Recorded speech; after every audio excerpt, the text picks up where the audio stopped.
Ah, there we go. Now with a microphone as well. Hello, ladies and gentlemen, and good evening. And I am way. This camera is. Oh, that's too much. That's a little more centered, isn't it? There we go. Good evening, everybody. How are you all doing? So, first, before we start too much with the live stream, as I mentioned in the low Dave yesterday, it is quite hot. It's actually relatively chill tonight, so I think it'll be okay. I put a fan up over here. I don't know if you can hear it, but if there's too much fan noise, let me know. I'll try to point it in another direction so it's not that loud. At least I tested it and you can hear it, but it's not. It didn't sound like it was too bad. Anyway, so tonight is of course Elite Dangerous, and we're gonna be flight testing the Murder Hornet. A lot more about the build, what it is the idea behind it, and all that stuff. I'm gonna talk about all that in just a minute. Build links, all that good stuff. Brian says sounds fine to me. Thank you very much. Let me just quickly see who do we have today. We have. Oh, that's a difficult one. Struction over on Twitch. We have Smudge Pixel says first time joining the stream. Well, glad to have you. Welcome to the stream. Faulty. We have Smacks 1988. Good evening, guys. Let's check you over on Twitch where we have. Oh, Readmiral Flaps is also here. We have Reeves. I'll just start from somewhere here. Mad Cat Steve, Breaking Beer Cake. Beer Cake Bob. There we go. Beer Cake, I remember, who recently became a Patreon, right? We have Brian and Joan Reeve. Brian. That's Brian. There's another Brian. Brian M. Oh, there's two Brian M's. This is gonna get confusing. Trakana, John, Warrenstein is here. Whoa, chat. Faz, I think. Lots of people here today. David. Okay.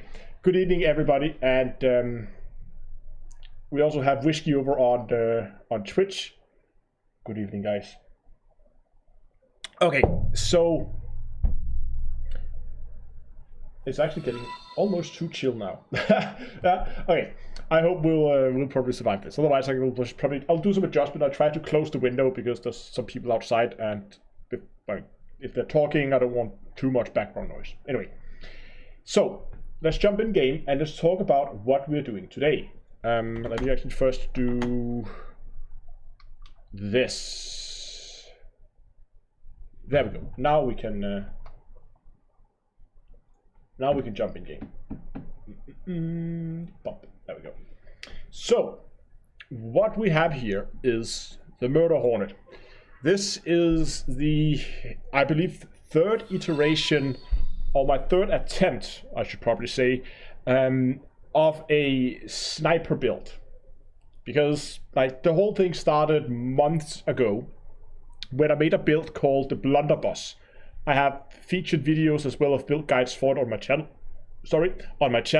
And you can also find that link on the Commander's Toolbox if you're interested in that. The Blunderbuss was a close-range, high DPS build that was designed to take down larger ships in a matter of seconds. That thing will kill most ships within 30 seconds of first shot fired. And the idea was then, well, if you can build something that is extremely close range, what about extremely long range? And that's what I've been working on. And I don't know if I succeeded, but hopefully that's what we're going to find out today. I've done, as I said, this is the third iteration on the build. The first iteration was built on an Imperial Courier. That thing was so hot that it would kill itself from heat damage before it managed to kill whatever I was shooting at. So that was scrapped. Then we moved over to a Diamondback Scout with some beam vents. It then turned out we didn't really need the vents, or the vented beams when we were running on a Diamondback, because they are a lot more cool, and you will see in a second, this ship is cold. This is really cold. So because of that, I scrapped the beam laser, and then realized it's probably better to completely rebuild it on a Diamondback Explorer instead. simply because it had more firepower, because that was one of the main issues with the Scout, was the firepower was just not really up to the task. It took too long to kill anything.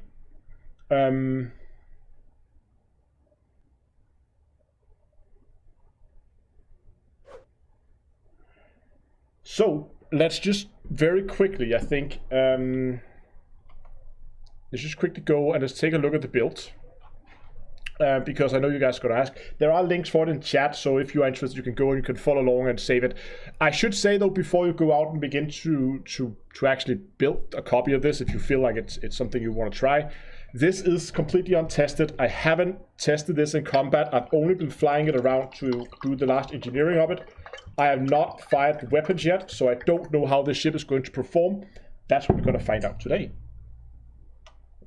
So the idea behind the build is run cold, potentially go silent running from time to time, not necessarily all the time, but we can go silent running if needed, and then just kill people from as much distance as I can.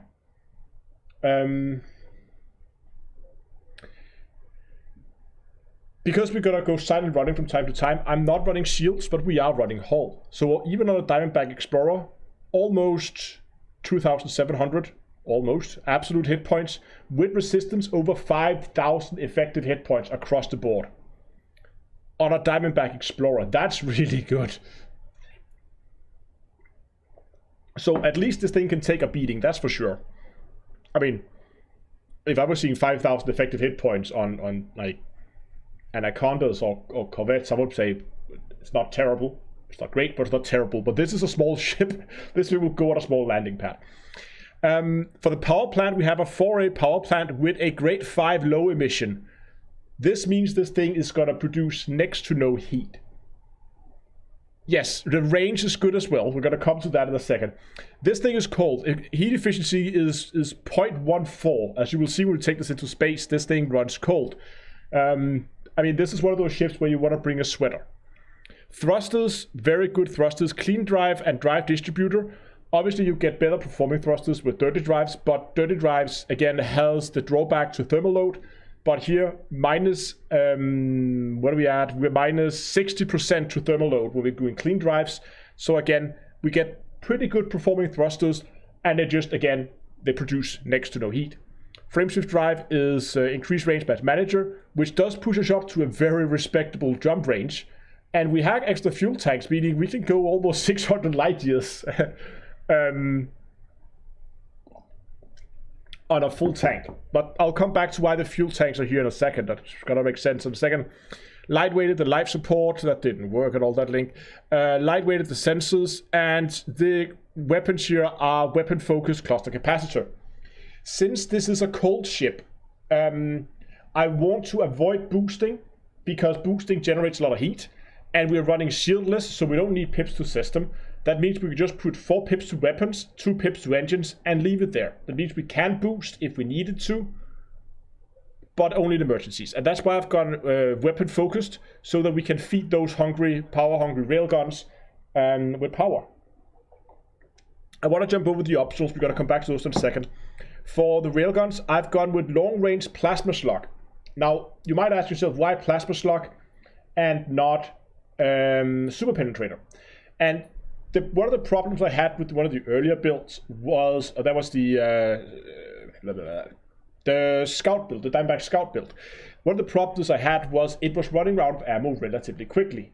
If you're not running plasma slug, you can have 1 shot loaded and 80 shots in reserve. So the problem is I was running out of fuel. Yeah, Polsky, we're going to get to the fuel tanks here in a second.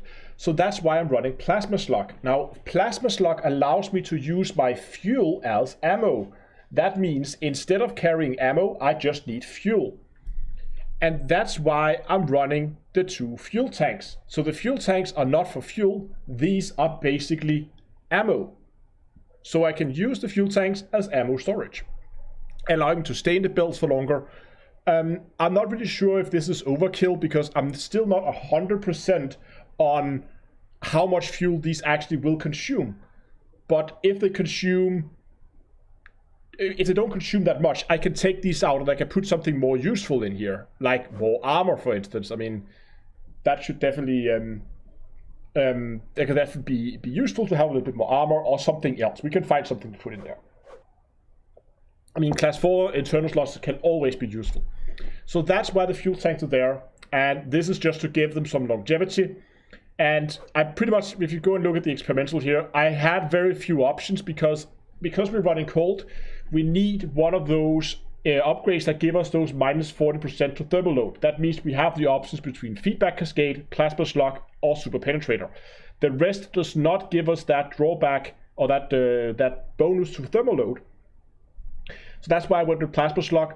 It's a 10% reduction in damage. But again, the super penetrator is a 50% increase in reload. So this is actually the highest DPS version of the 3 options we have. And feedback cascade is the one that cancels shield cell banks. So I don't know. And then for the utilities, we have a chaff launcher, which should have been engineered, but clearly I forgot that. But they should have been engineered with ammo. We have a heat sink because, again, in case we begin to overheat badly, we can fire off a heat sink. Of course, chaff is to try and prevent them from shooting at us. Heat sink to cool us down, and point defense because we are running shieldless. We are very vulnerable to missile damage, because if we get hit by missiles, all our surface components got a bit wrecked, including our weapons, which is no good. People ask about top speed. We can see the top speed up here in the corner. It is 326 meters a second, boosting up to 426.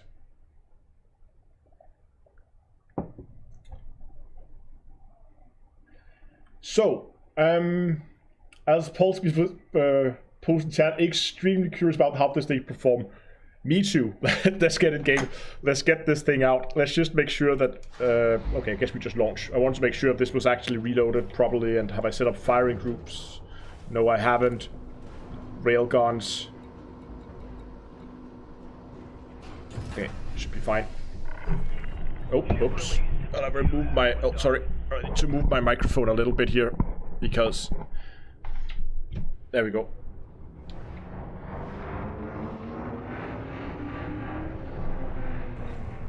First of all, I just wanna draw your attention to my heat levels right now. I'm sitting at 12% idle.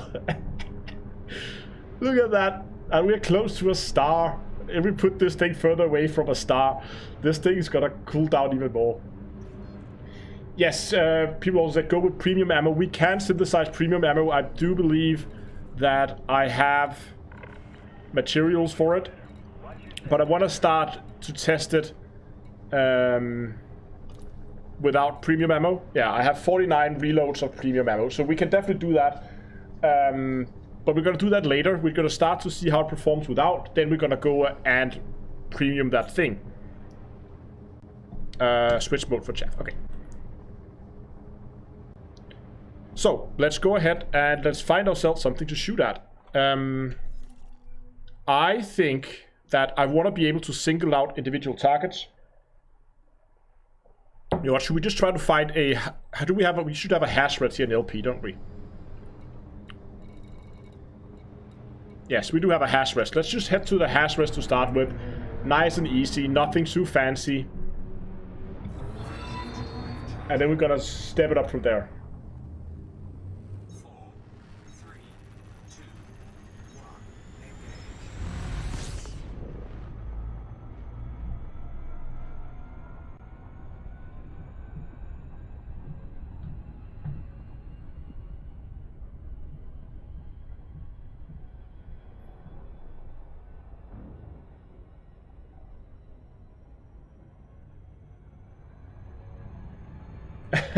Yeah, see, I was considering changing the name to something that had something to do with cold or freezing or something like that. Like, I don't know, Frozen Stinger or something silly like that. Cold Sting. Suggested by David in chat.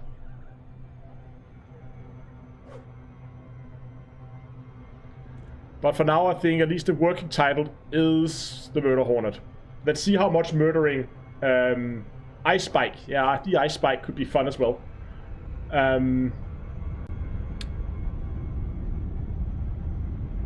Ooh, Frostbite. That's actually pretty good. Freezy Murder Hornet.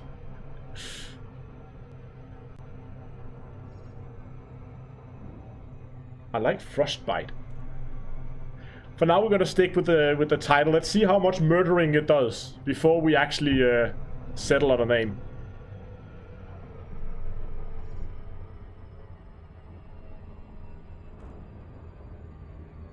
Snow cone.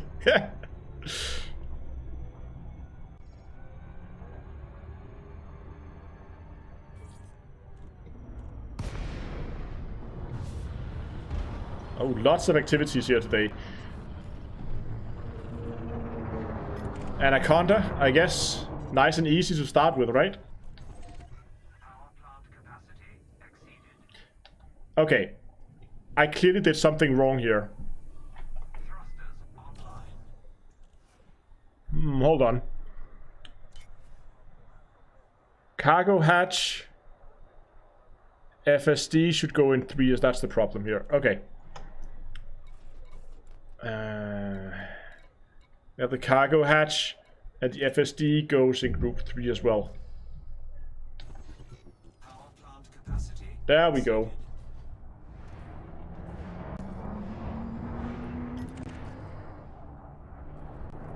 Oh, he's scanning me. Oh, okay.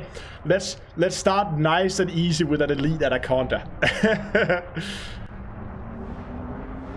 What's the range of these? 6 kilometers, right? Let me just check this here. Yes, 6 kilometers, 6 kilometer fall off. Perfect. So let's make sure this guy, he gets some distance from us.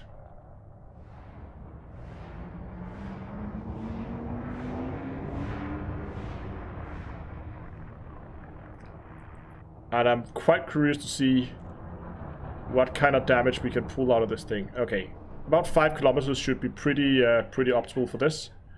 I'm going to just... No. Where did he go? There he is. Just gonna target some of his subsystems because it's easier to aim with. And then let's go.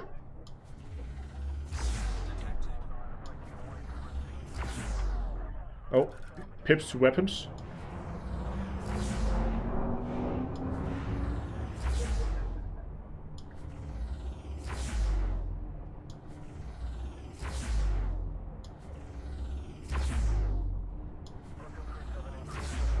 I'm just reversing away from him right now.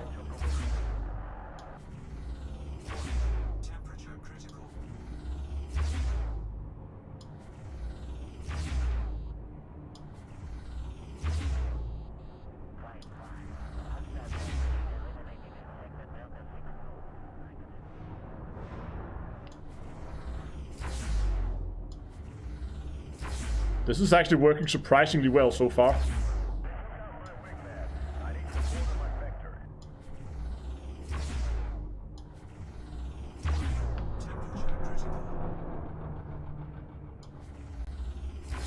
He's getting a little bit too far away, so I'm just gonna let him catch up with me a bit, then gotta go back to reverse. So his shields are down.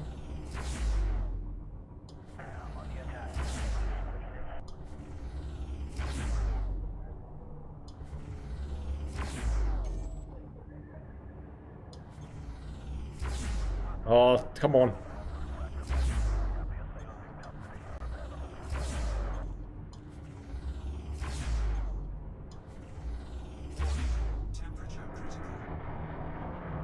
Okay, we had our extreme range, so we're just gonna slow down.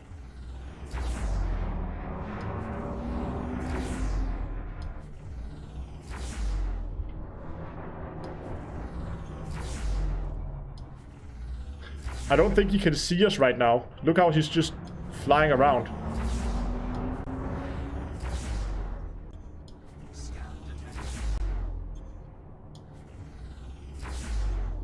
Can't read chat. Oh, I'm 8 kilometers out now.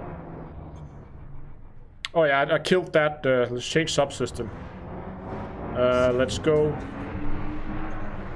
with a power plant, maybe. Oh, shit. I hit boost instead of... Okay, I have to boost past him now. See, there comes the missiles, and we have our point defense. So now I need to... Yeah. So the boost is really not quick. But I'm quick, so I should be able to outrun him.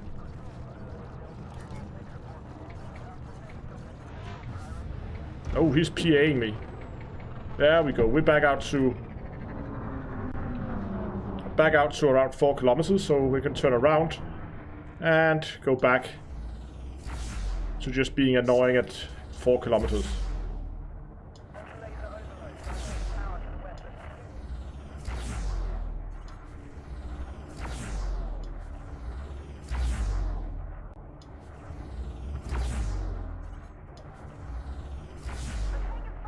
Okay, his power plant is down.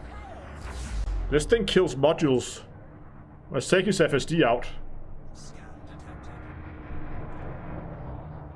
Are we still? No, we weren't targeting cargo. That's the power plant. Now we're on the frameshift drive. Let's move closer to him again so we can actually get him in range.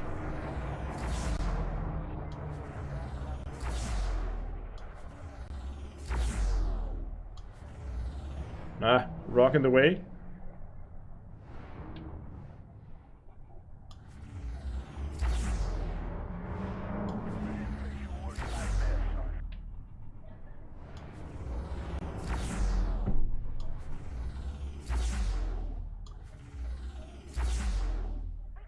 His FSD is out.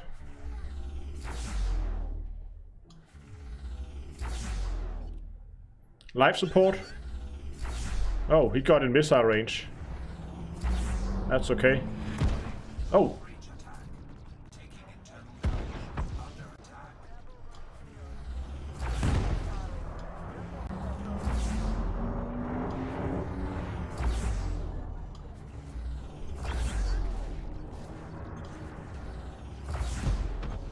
His life support is out.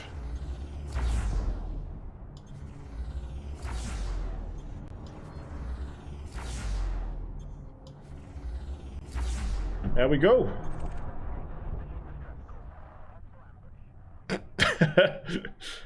And we didn't use that much fuel, to be honest. I mean, it's not gonna take any prizes for killing stuff fast. But it was...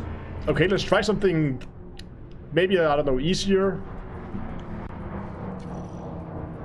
A competent Python. Let's see what we can do. Okay, he's clean, so let's not do anything. Oh, Type 9 is probably mining, isn't it? Yes, it's mining. Oh. There's another Python. A deadly Python. In a wing, it seems. Wing of 2. What is he flying with? An eagle. See, eagles could be dangerous. I think taking on wings is a little bit too interesting right now. Scout.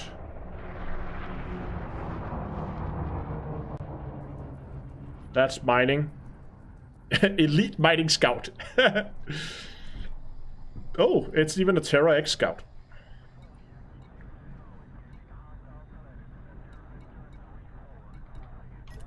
What about something like a Viper?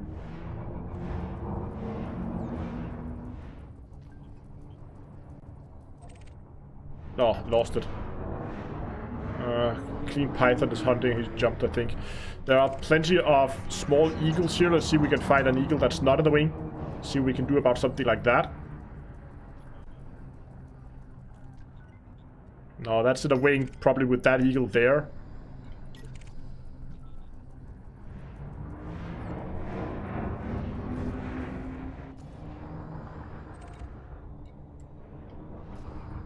Okay, let's get back towards the center.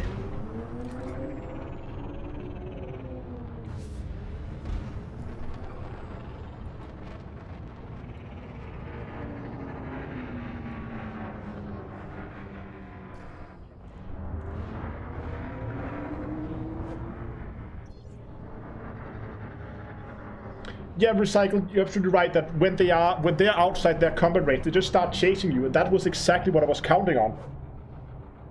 That the NPCs would just be flying in a straight line towards you, making them extremely easy targets.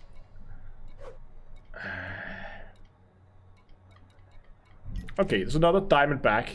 He's mining too, isn't he? Yes, that's a mining Diamondback. Okay, here we go. Okay, now we have someone being attacked, but proximity mines everywhere. Let's see here. We've got adders and sidewinders. Someone is shooting up here. Barry, thanks a lot for the donation. Here we go. Wounded adder. Let's see what we can do about him. Let's find his power plant.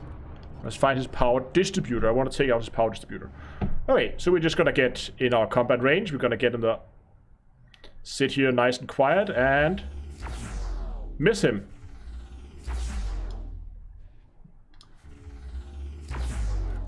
Pips to weapons. And he's outside my range now.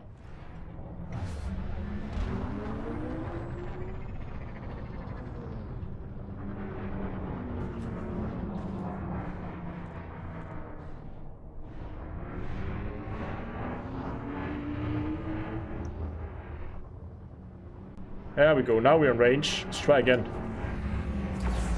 There we go, one shot, his shield is down. And now he's chasing me.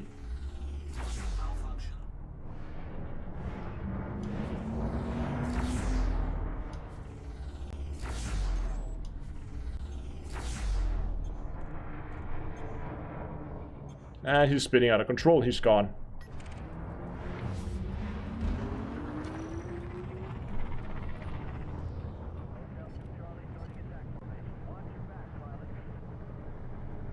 Let's find power plant. Now he's a wing, but I think it's the wing of... he's not part of the wing, is he? Ah, but he's wounded and not in the wing. So that could be a good target. Oh. I want his... Probably can't get his drives, they'll be on the back. But I can go for his power distributor again. You know what? Now that he's actually not facing me, we can go back and find his drives. There they are. Put this thing in reverse. So I had a malfunction on one of my weapons. You see, this is the problem. I got a few missiles in. The Anaconda got a few missiles in, so I took some damage. Oops. Meaning that some of my weapons are damaged now. So you really want to avoid those missiles. Oh, he's at a perfect range now.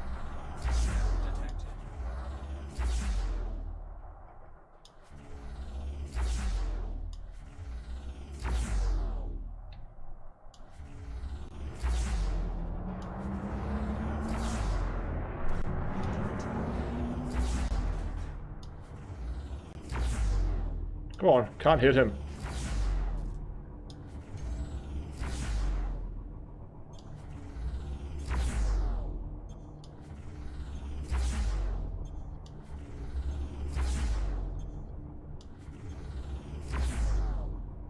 Come on.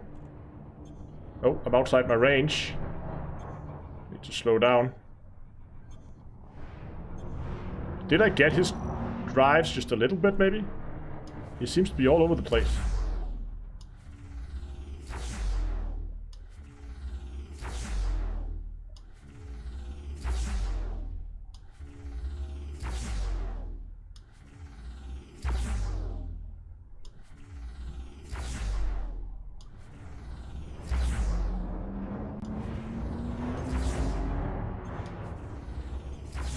Put this thing in reverse again.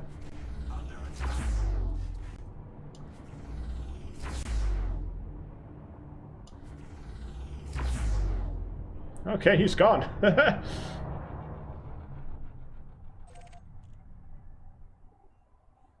I'm not using a mouse, I'm using a HOTAS. And yes, the dead zones on this is extremely tiny. They're almost... I just need to barely touch the joystick for it to move. And you will need a very, very accurate whatever input device you're using, because as you can see, it's I mean, with the bigger ships like Anacondas, it's not bad, but on the smaller ships, accuracy is going to be an issue. The railguns are engineered with long range and plasma slug. I think, by the way, the plasma slug works beautifully. I don't think I need those 2 extra things. Look at how much fuel we still have left. We can stay out here for hours doing this. Let's see if I can find anything to shoot at here. There's someone mining down there.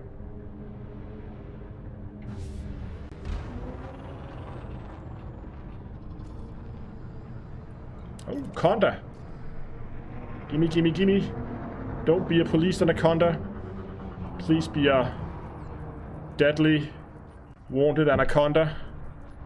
Yes. Okay, what are we gonna kill first this time? I don't want to do drives because they're on the back, they're more difficult. We're gonna do some internal modules. Let's take out his life support. Let's put him on oxygen.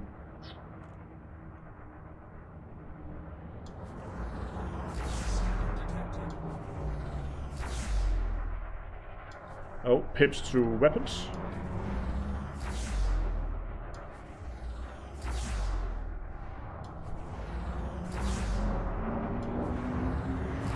Oh, plasma. Gotta dodge that. Ah.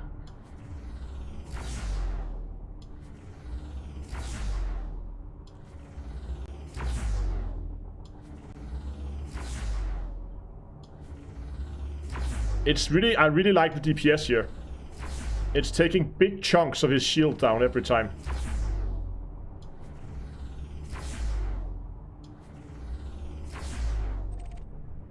Oh, lost him.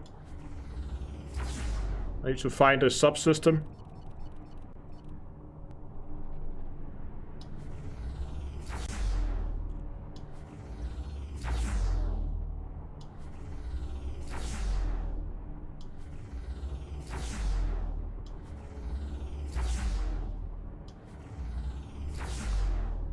I want to see if I can find his shield generator. There it is.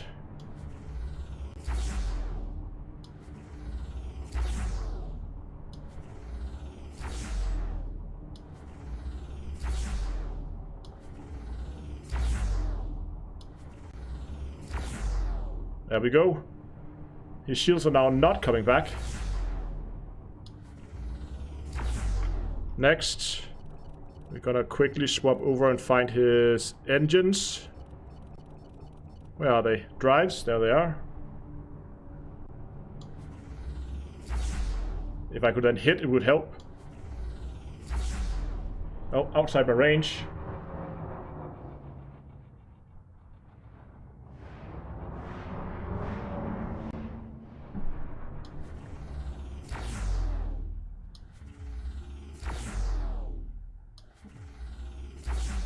Oh, good hit on the drives there.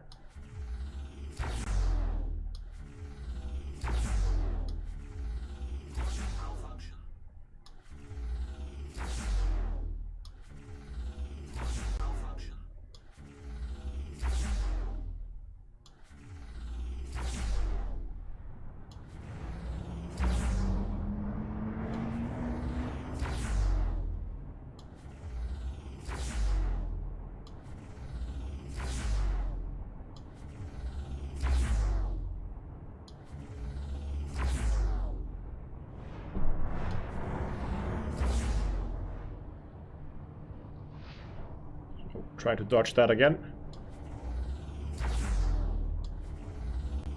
Ah, he was just showing me his drives there. Oh, got him. He's now without drives. He has no shields, no drives now.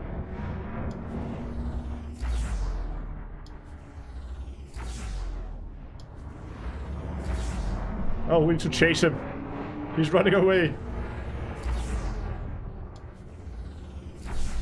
Let's shoot something else. Let's take out his power plant. Okay, that's his power plant. Frameshift drive. Miss. That was a hit.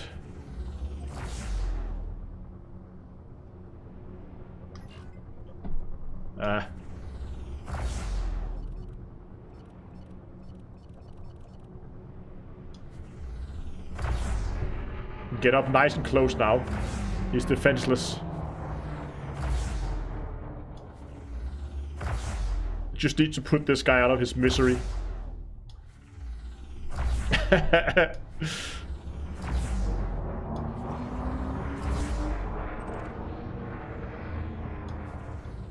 He's exploding now. Yeah, I should have gone for a ram kill.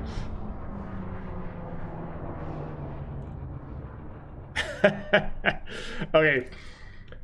So there's a few learning points here already. First of all, if we look at the fuel consumption down here at the bottom, I can easily take out at least one of the fuel. If we just quickly jump over here. So you can see I have a class 5 which comes built in with 32 tons. And then I have 16 tons in these two. That means removing one of these is just a 25% reduction in total fuel. I can definitely do that without a problem. What I can then put in instead is a automated field maintenance unit. There we go.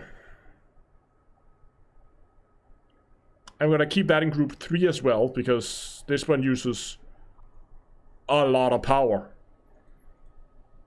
Because having that AFMU means that if I end up in a situation like this, where I do take a little bit of damage because of some missile hits, I can just retract my weapons. That means that group 3 will now come back online. There we go. And I can then I can do the repairs of my weapons, and then I can continue. Thank you, David.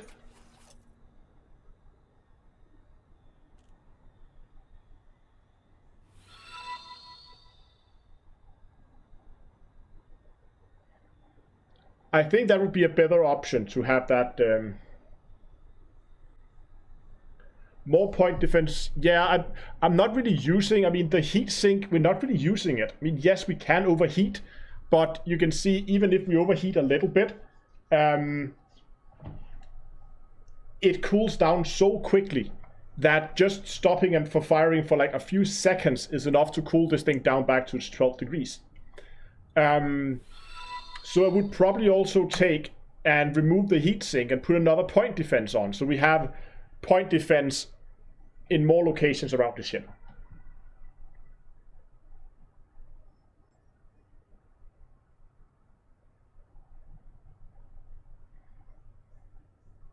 Yeah, like shit. It's more like put someone in a wheelchair, Hornet, then a murder Hornet. Maybe we should call it Batman.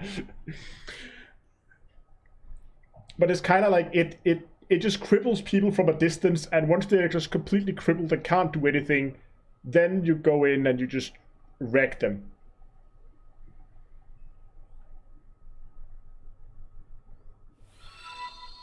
Puddings. I think that extra point defense would be good. I'm not sure. I mean, I could have used the chaff.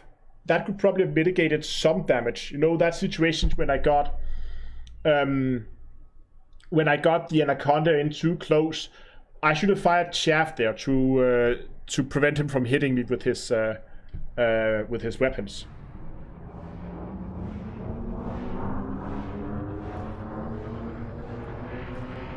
Okay, back to the instance again.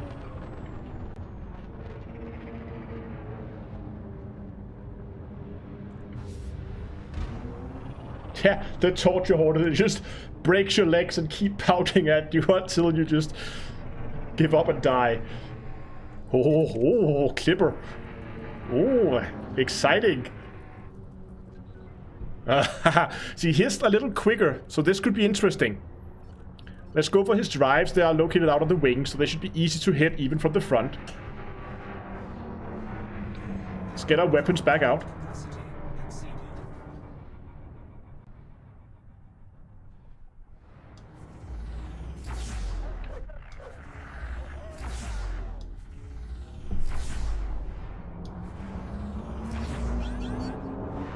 Incoming missile. I don't see it. There it is. Come on, point defense. Good job. He's hiding behind the rock. That's missed by a mile. And we're outside range. Let's see if we can get him back in range. There we go. He is flying as cutters always do, all over the place. His shield's almost down. Now we can begin to work on the engines. That module malfunction.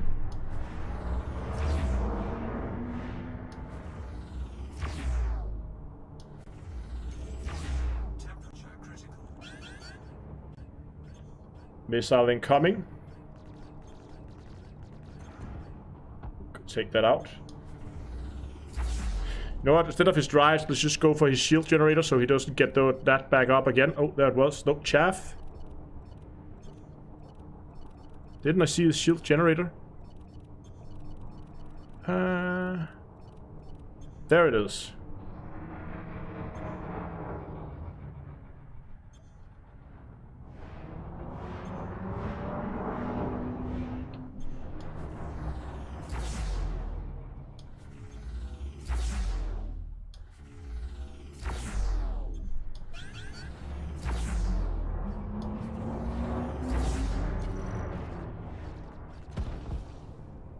I need to point my nose down when missiles are incoming. They need to be above me in order for me to hit them effectively.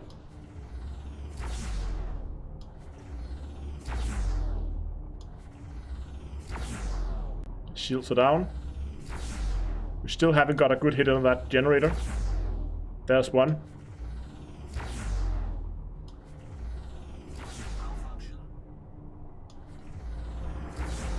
It's getting a little bit too far away.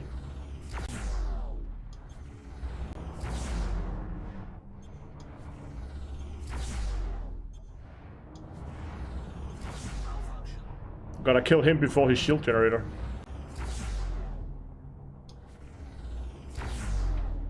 Oh, there we go. His shield generator is down. Oh. Let's just put some chaff out.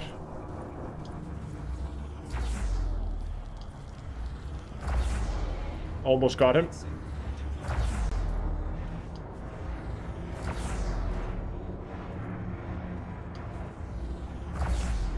He's gone.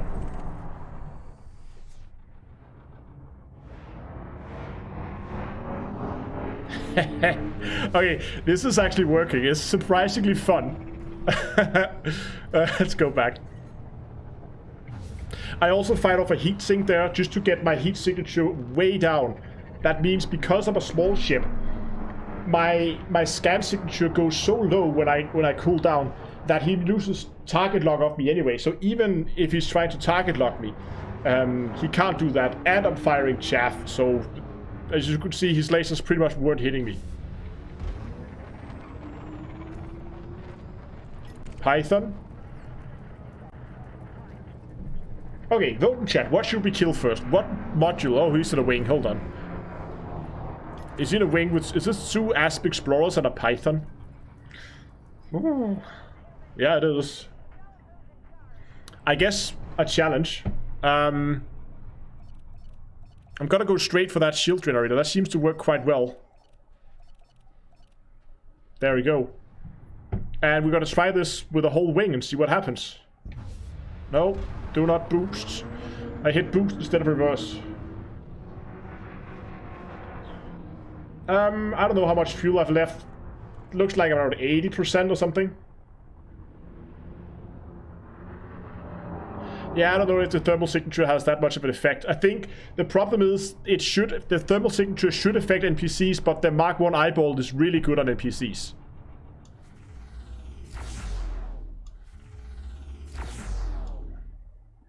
Ugh, get out of the text. Oh. Oh, he got close, quick.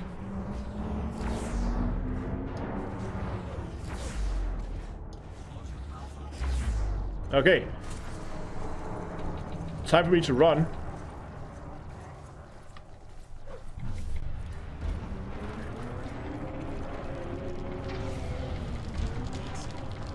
And we should be going cold now. He's still firing at 4 kilometers. What is he doing?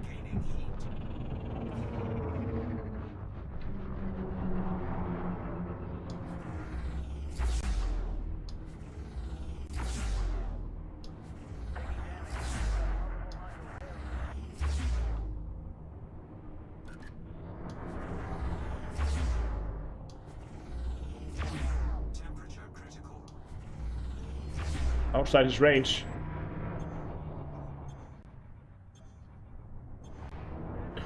Yeah, that didn't go too well.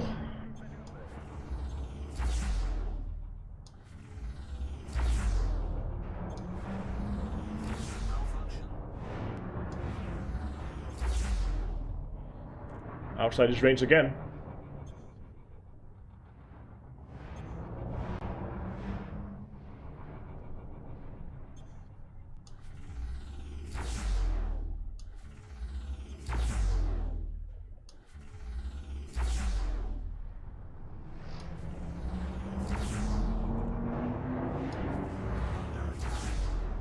One of his friends are here now.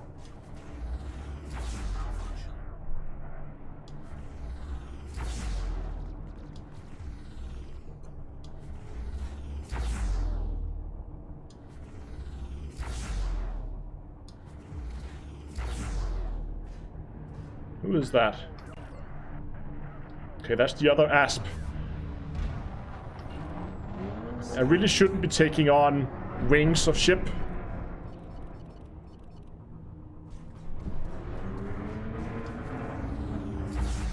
Just see we can't kill this.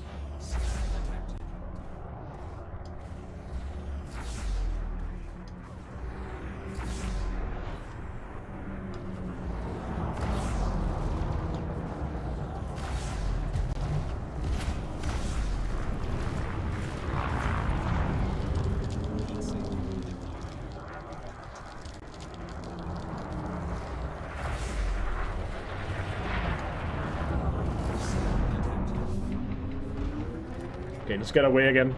I just wanted to see how this thing would fare in a more close quarter fight, but taking on wings is... Ooh, that's a plasma slug. Or plasma accelerator bolt. That's another one.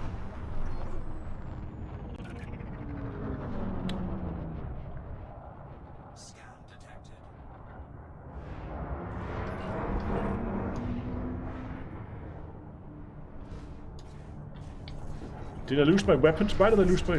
Why did they...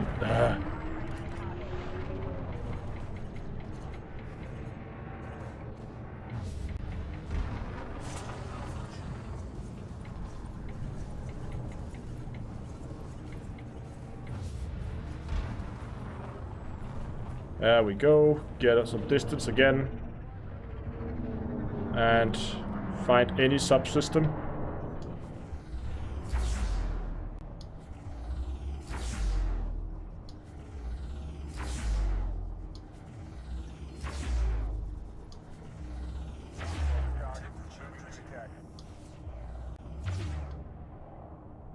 Ah, forgot pips to weapons. Outside my range again.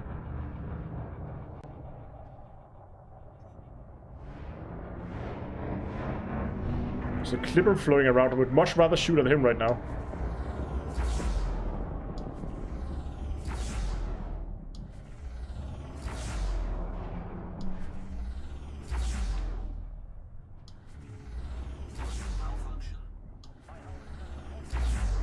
Come on, almost got him.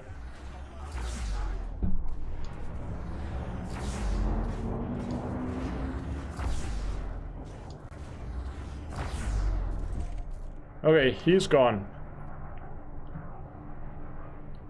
Okay, there's a diamond back here. Find a subsystem.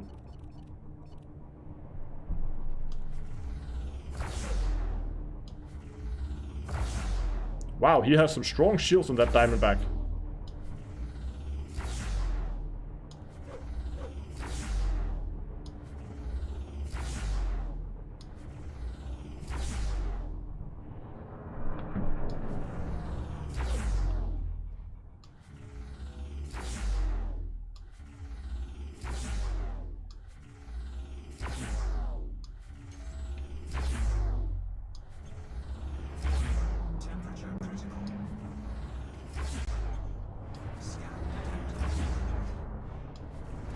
Keep on firing.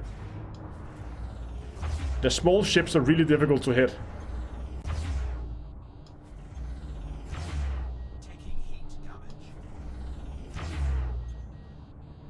And we're just gonna let the ship cool down for a second.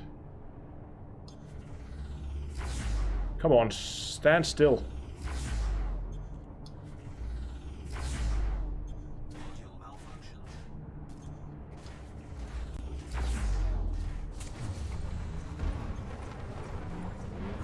Gotta run away from the other asp.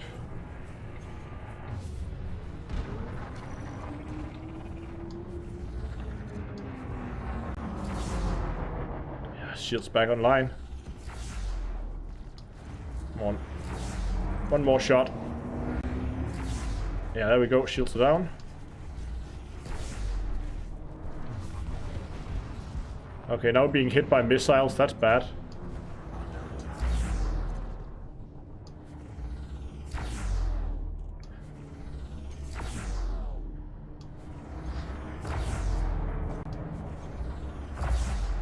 Why am I doing so little damage to that thing? Ah, my canopy is about to blow.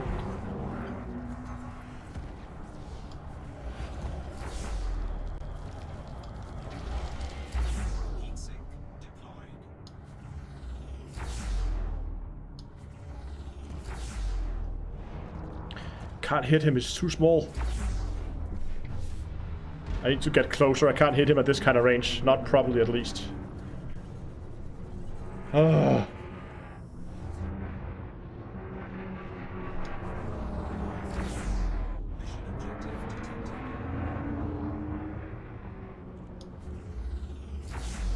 There we go. That's a hit. It's only 4% per hit.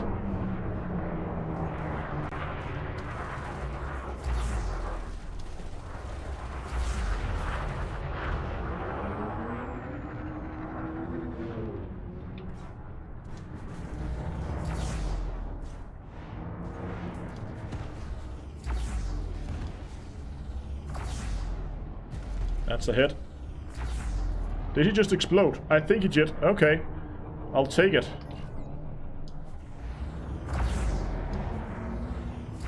Okay, find a subsystem. So we have something to aim at. Shields.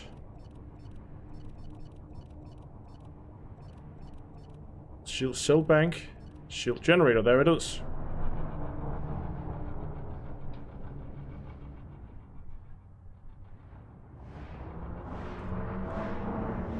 Yes.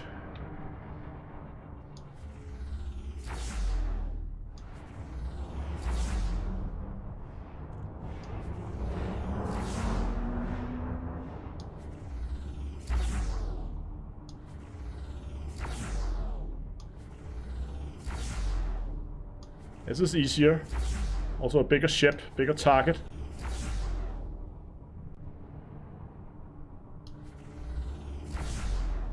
Shields are down. See if we can get that shield generator.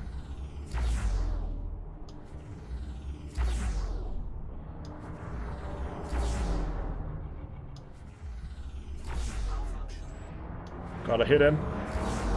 There's the go. Shield generator is gone. Hatch breaker, collector, shield cell banks. You don't need that anymore. Drives. Let's go for his drives.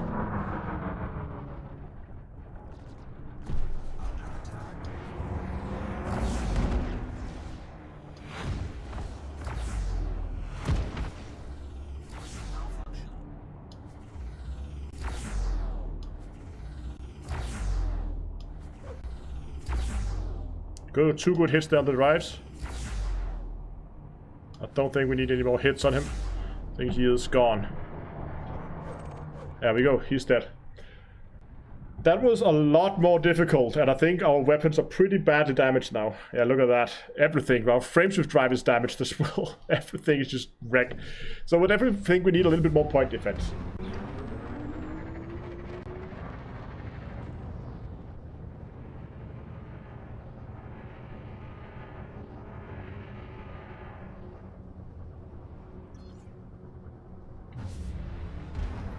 There was a clipper. I just want to see if that clipper is still around. Fertile lands. Oh, that could be annoying.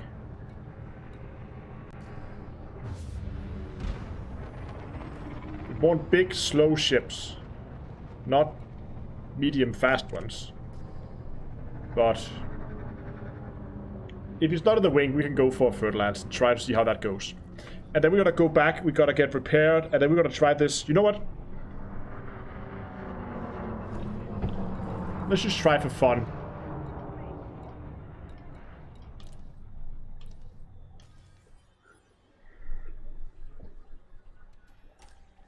Weapons rearmed. Oh, back. Weapons rearmed.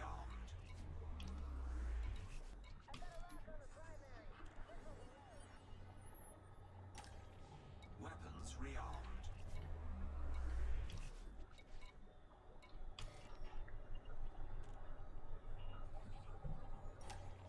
Weapons rearmed. Okay. We have a fertilizer to catch now.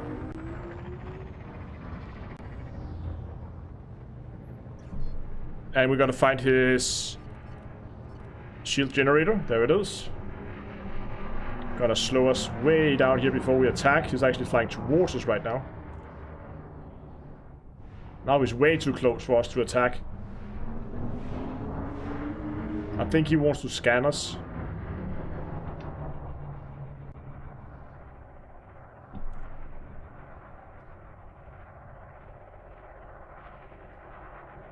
Come on. Finish your scan and move away so I can kill you. No? You don't want to scan? You think he's trying to. He keeps turning after me. I'm gonna get some distance to him. There we go. There's the scan.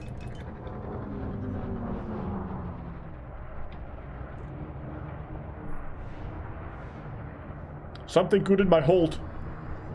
Well, I have no cargo hold. What do you want from me?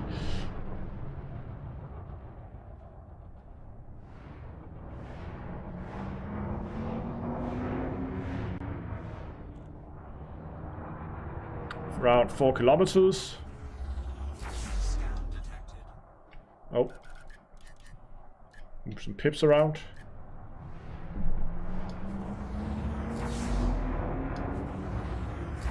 Oh, come on. He's quick.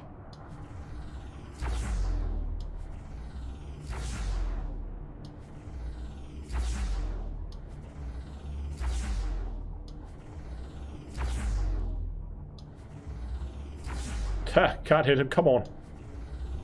I'm also outside his range now. Or outside my range, even.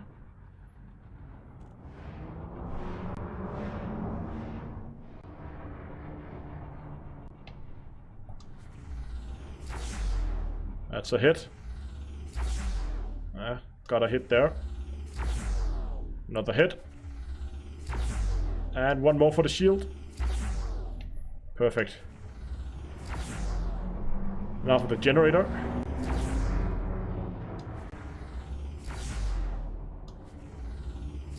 Come on. Ta. Oh, good hit there. And generator is gone. Drives are next.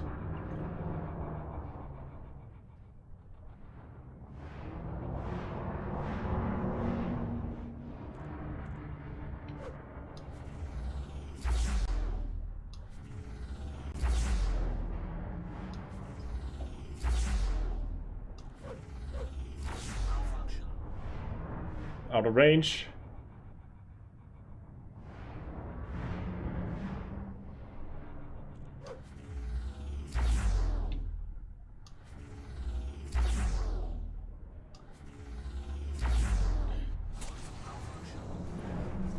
Got a chaff.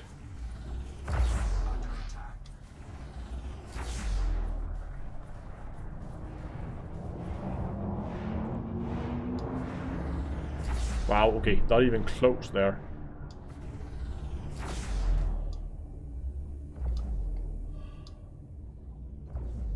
Oh, I'm on oxygen now.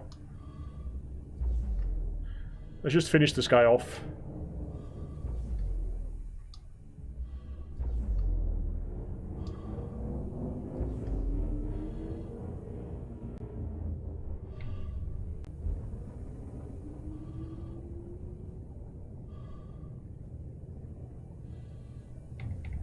Oh, I got his drives. There we go. He's spinning.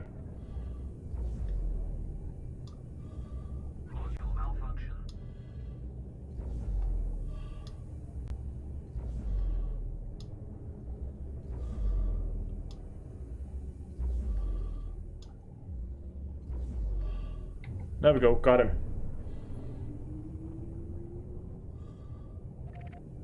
And he's gone. Okay, let's find something safe to land. Ah, we have Martin Gateway right around the corner. Perfect.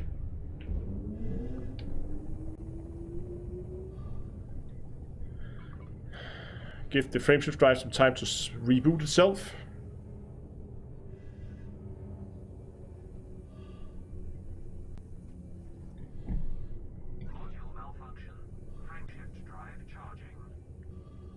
Oh, my FSD is pretty badly damaged. Frameshift drive online, nice. 4, 3, 2, Yes, dongle raiders.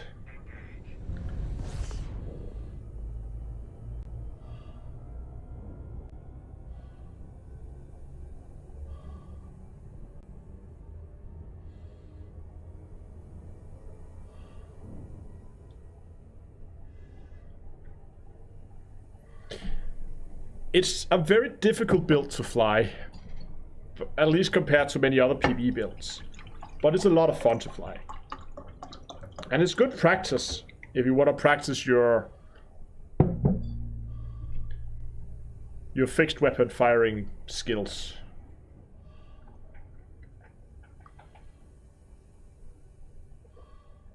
Thank you, Quasar.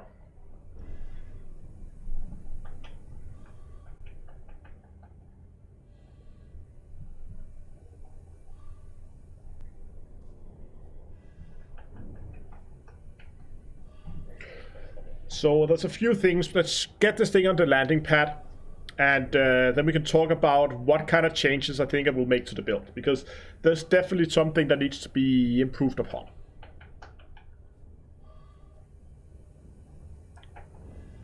We used about not even half our fuel.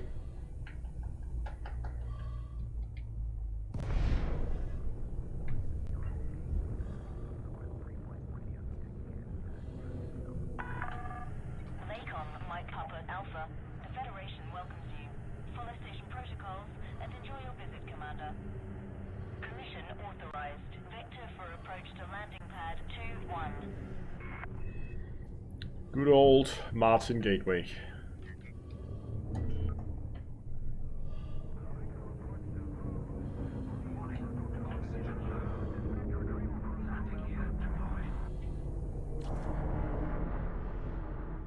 Atmosphere restored. Lovely. Yes, so we didn't even use our main tank.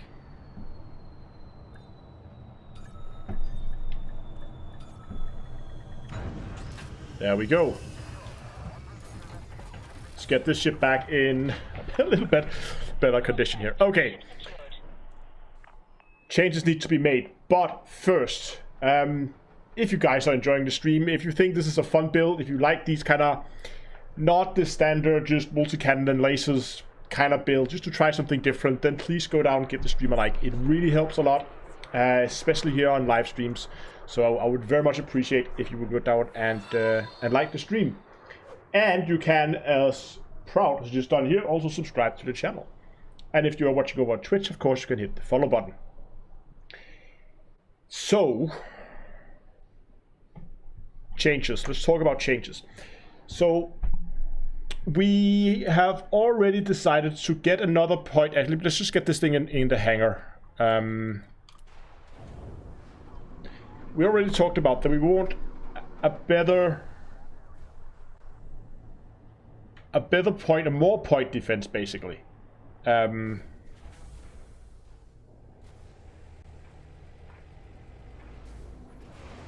think the chaff is still useful, but the point defense, I think.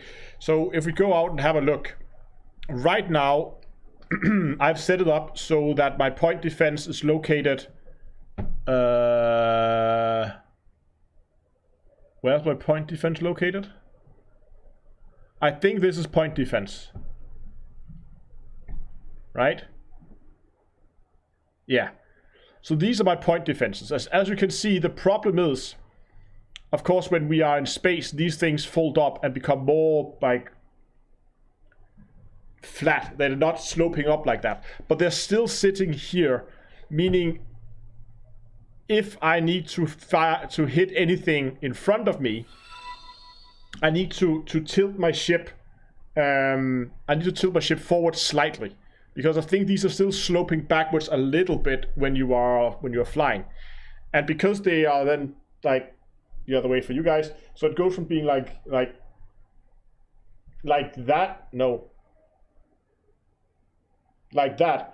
And then it kind of tilts up like that, but it's still sloping backwards a little bit. And that means I need to tilt my ship forward in order to actually hit anything. So a much better location would probably be to put it up here where the chaff is. But since I want a third one, or maybe it's just better in general to have it up there. Because the other one, the other optional internal is located back here somewhere. This hangar is tiny.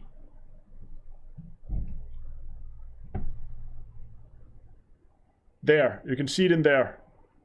Between the two wings. No, that's not it. Where on earth did they put it?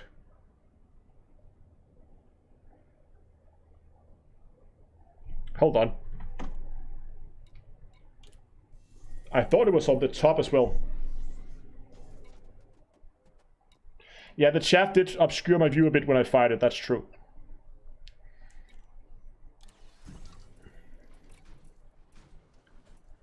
Oh yeah, so the other one's all the way back there, in between the... So basically what we should do is take that chaff, and we're gonna swap that so that that is located back there on the tail.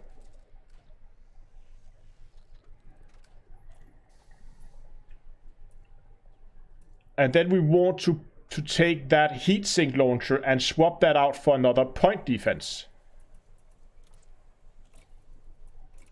I'm gonna store that. Do they have point defense here? Of course they don't. Everything else but point defense. So I would definitely put, if we can find one, put a point defense turret there, so that we have one. It's also sloping forward, so that means missiles coming straight ahead is still very useful. It's very useful against those, and we also have the ones out of the side. So if anybody ever fire missiles at us from the side, we can still take that. And these out here, because these are sloping back a little bit, that means anything coming from behind we can also deal with, but anything coming from underneath the ship is a problem. So I would have to make sure that whenever we see missiles, get them above us, because if missiles are above us, they're gone. If they hit the ship in the belly, then we have a problem.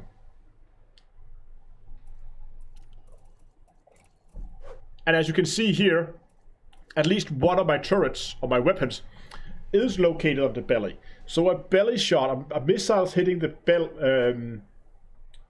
belly isn't really bad for us, because it's going to damage that weapon.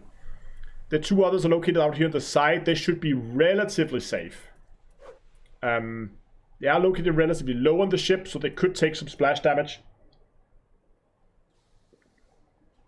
But they should be okay, those two out there. The one down there, that's the issue.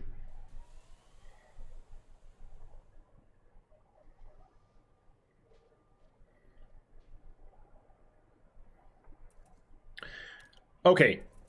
that's one thing I want to change. You know what?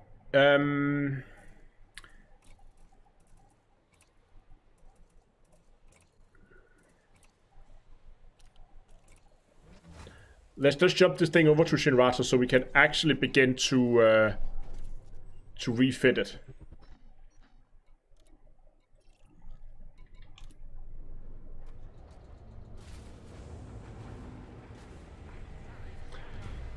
Shin says you could also consider taking out their missiles if they have any.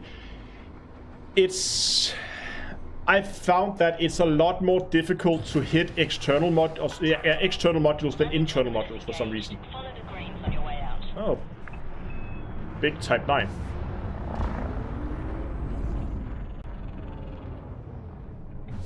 How's the weather in Denmark today? It's hot. I have a fan, and the fan is lovely. The fan keeps me cold. Just like this ship. Okay, let's get this thing over to Shinrata. But the other thing I want to deal with is the relatively high amount of internal damage we took. I mean, even after all that damage, we got shot at a lot, and we only got down to like 80%. Down to around 80% hull. That's plenty. We're gonna run out of ammo before we run out of hull, unless you massively mess up. So what I think I want to do is I want to take out one of the fuel tanks. We're gonna go ahead and do it on Kolyology in a second, but I want to take out one of the fuel tanks, and move that and swap that out for an AFMU, and then I want to take out at least one of the armor plates. Yes, 89, something like it was. We had a lot of hit points left, but take some of that out. And then swap that out for a module reinforcement, because right now we are all hull reinforcement. And that means we do take some internal damage. So an AFMU and a module reinforcement pack, we can then, between fights, we can then shut down, repair if we need it, so we can stay out there for an extended period of time. And I should actually be able to...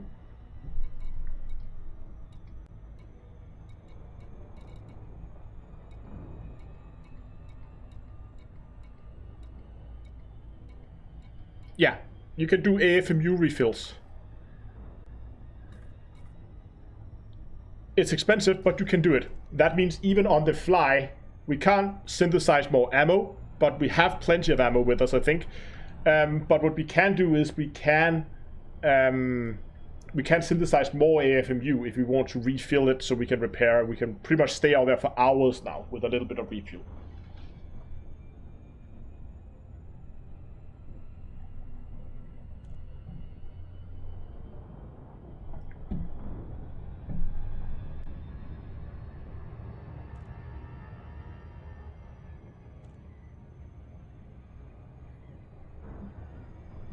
It died because I overkilled the power plant. So we can just keep sniping the power plant and then it will eventually explode. I guess. I still think a good tactic when it comes to module, like internal module selection here, is to go for the shield generator first, so that they don't regenerate the shield, and as soon as the shield generator is dead, then go for the power plant.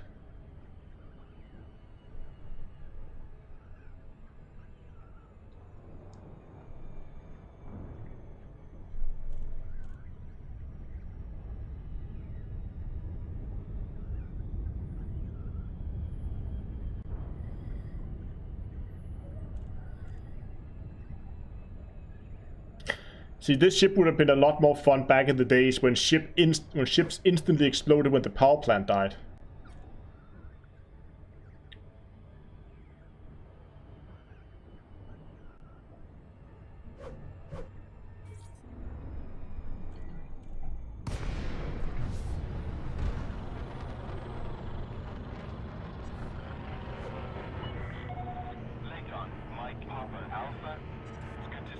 Yeah, maybe on smaller, you're probably right.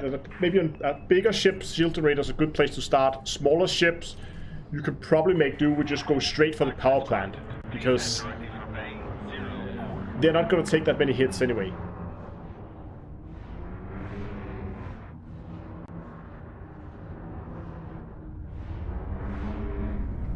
What pad did we get? I forgot. Proceed to pad... what? 1? Oh, okay.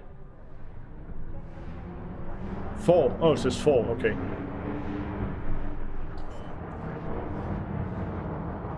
The problem with these holographic letters is you can't see anything. Landing gear deployed.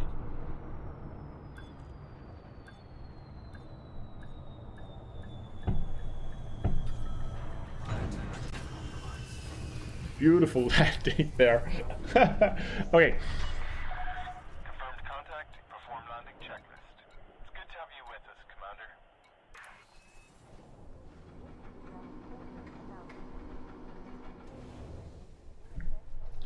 Would Super Penetrator work?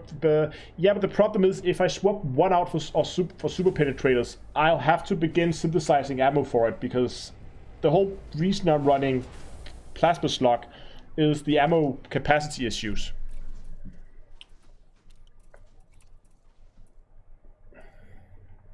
So we have that heat sink that we're gonna store. And we're gonna get ourselves some point defense that needs to be engineered. But that's doable. And we also need to do the chaff. I forgot the chaff last time, as you can see, that needs to be engineered as well. Okay, let's just quickly move over here. So we've already swapped that out here.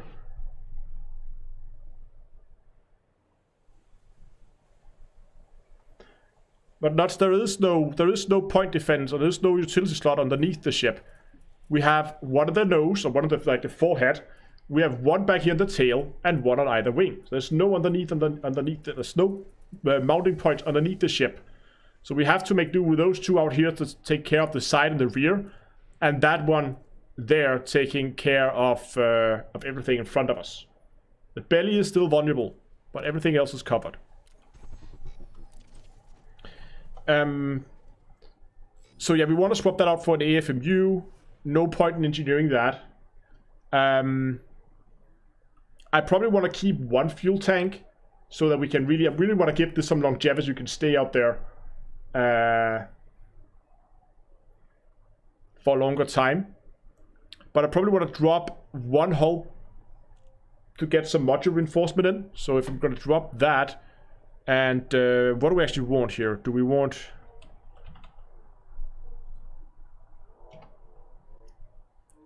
$151, 60% protection. We probably want the Guardian ones, right? Guardian module reinforcements. Yes, but does that use power? It does use power. Is it a problem? It is a problem. AFMU, life support, and FSD. So now we're a little low on power.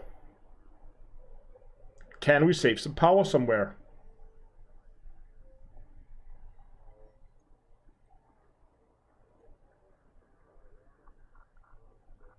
How much do we need? We're producing 13.9 megawatts. And if I turn off this group here,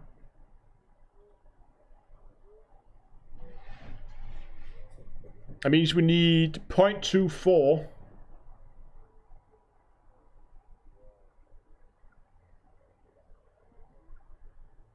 That means like the sensors, if we could save a little bit of power somewhere. Alternatively, we just say go non-Guardian ones. I think it would then actually... Yes, point defense automatic. Yeah, that or we downgrade the... But the AFMU is already shut off here. It's already turned off, as you can see. And now we are actually flying.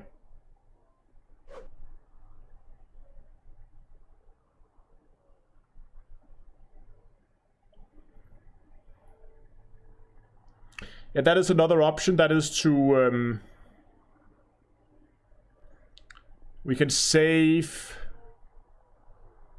How is the life support consuming? Like half a megawatt. We can save some power, as Donglor is saying. We can swap this up to We swap this up to an A-rated.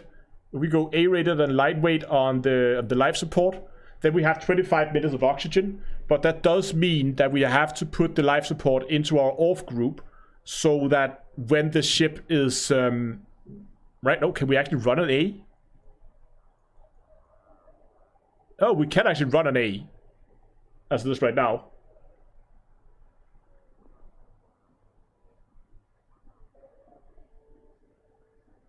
Yeah, we can progress it to it, it doesn't matter. I mean...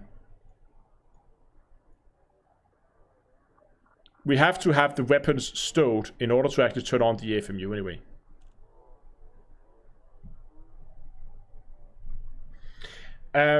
But... that is hopefully enough to take care of at least some incoming damage.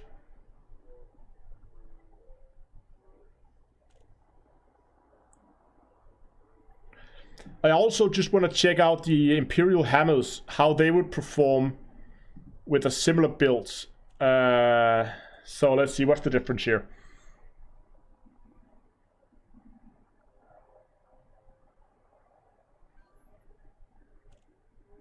Integrity is the same.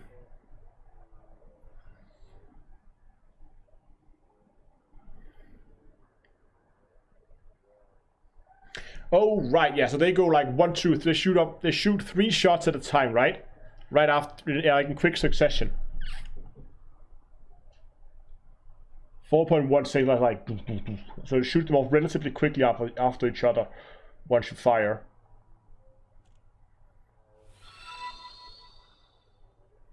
They have slightly better damage per energy. Heat per second is... yeah, they generate more heat.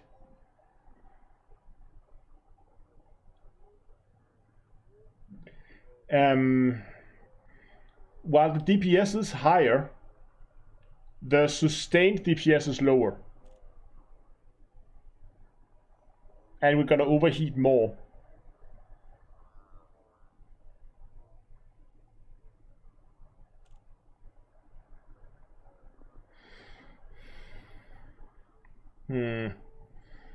So yes,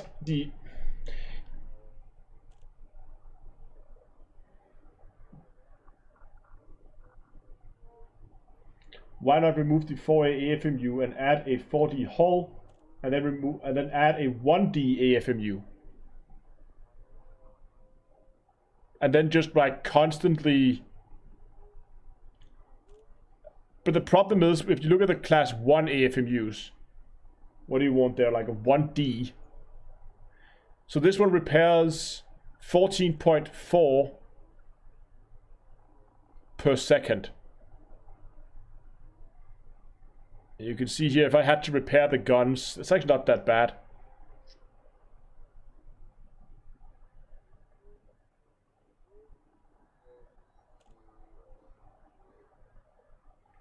We did lose a lot of hit points doing this, though. We could probably... okay, let's try something different. What if we put an AFMU here?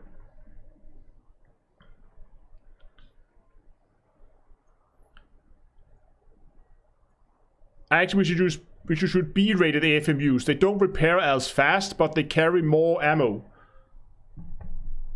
Yeah, exactly. I lose a lot of defense. So if we move this down to a 3B AFMU with no engineering, we keep the modular reinforcement there, we drop that, and then we put a 4D hull reinforcement pack with heavy-duty deep plating on.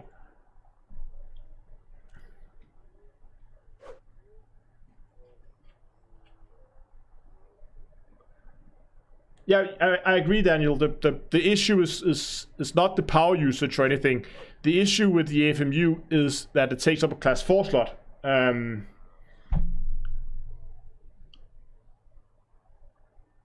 I mean, this is actually decent. Now we're still not at 5,000 as we were before, but we're getting there.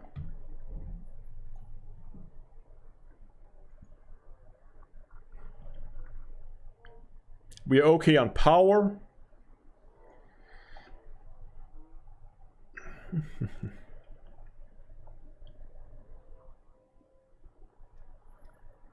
This I kind of like.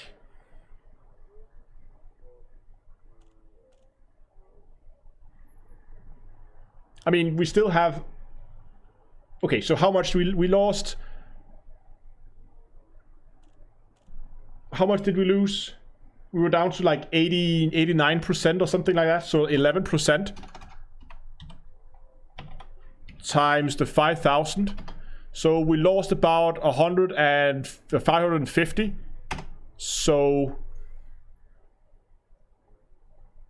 what is 550 divided by 241? That means we will now get down to 65, 86%. Wow, 86% instead. That's still, I know our resistances is probably lower compared to what they were before. They should actually be the same, wouldn't they? Actually, probably it's a little bit better. No, they're not. So there is a little bit with the resistance. We would take more raw hit points because, yeah. But overall, I think this is plenty of armor. It might even be too much, actually. I might even want to put in a second modular reinforcement.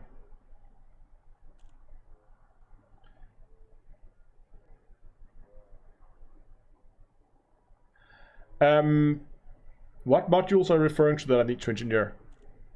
This one only has shielded. This one cannot be engineered.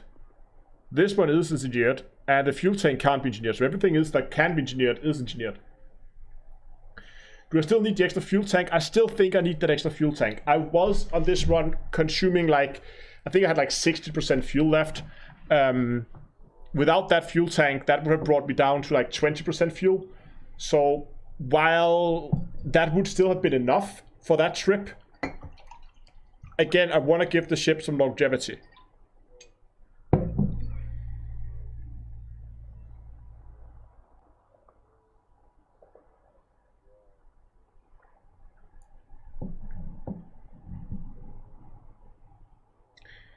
Yes, Imperial Hammers can use plasma slugs. I've set these up with plasma slugs.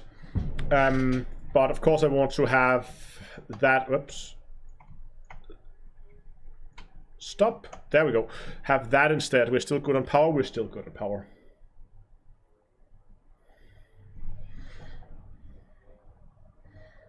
Yeah, in Donglor, you're right. But that was a, what, half-hour trip? Oh god, we've been streaming for a long time already. I don't know how long time was out there. An hour? Half an hour? I think like half an hour, 45 minutes. So maybe we don't need this.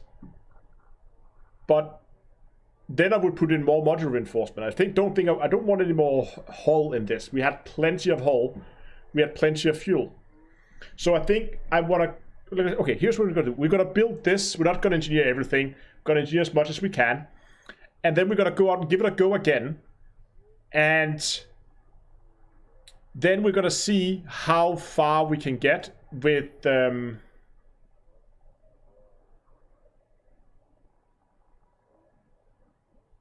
Yeah, if we drop this down to a 3, it's 8 tons. It's so little that I might as well not.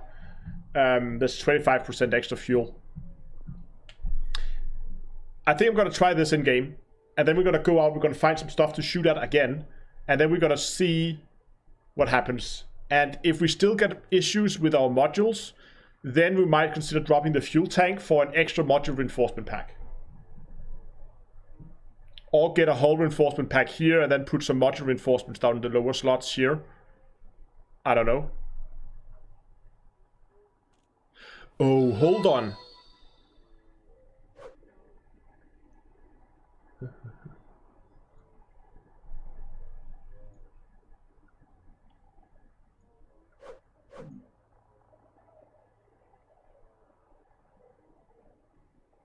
So I remember the hull reinforcement packs is like 2 1D module reinforcement packs has the same integrity about, there's like, that's 140 and this one has 155, so it's almost the same. So I was considering if you should put 2 smaller hull reinforcement packs, but then I remember that hull reinforcements, so I put 2 smaller module reinforcement packs and then get a bigger module reinforcement packs.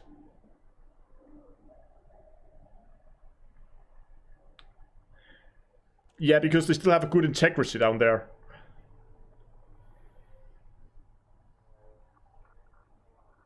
Hold on, let's just let's do something here real quick. Just do a quick test. If we drop that and then put in a 3D heavy-duty deep plating there, and actually let's just swap those two around so it's a little bit easier to look at. So the 4 fuel tank, the 3B there, that one goes there.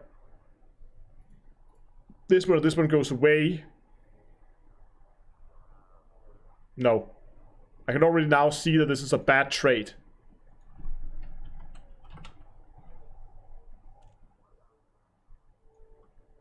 Because now I have less integrity, less total integrity. And I also get less armor if we compare these two to each other. You can see we go from... okay. We have more absolute armor, but we get less effective armor because our resistances drop.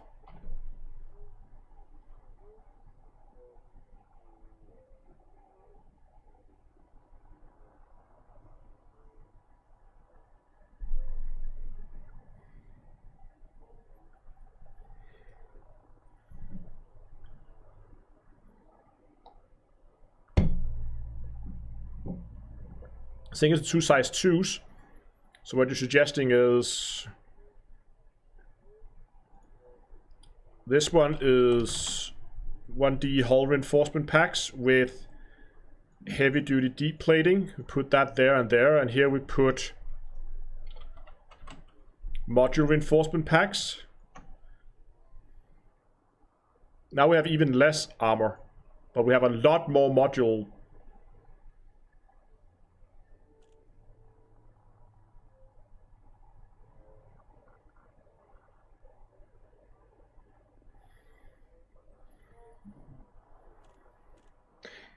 Yes, you can't engineer. Hold on, do we have... how's our power? Can we... how much power do these work? How much... well, how much power does this use in Guardian form?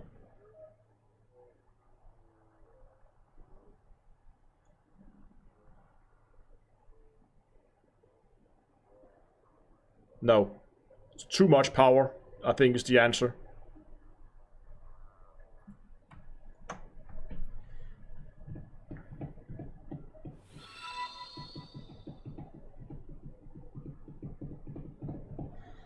But this should still be plenty of armor, to be honest. I might even do this, because this is still... remember last time, I know our resistances are lower and all that, but let's say, like, what were our resistances on the original build? Let me just find that. We should be able to do this.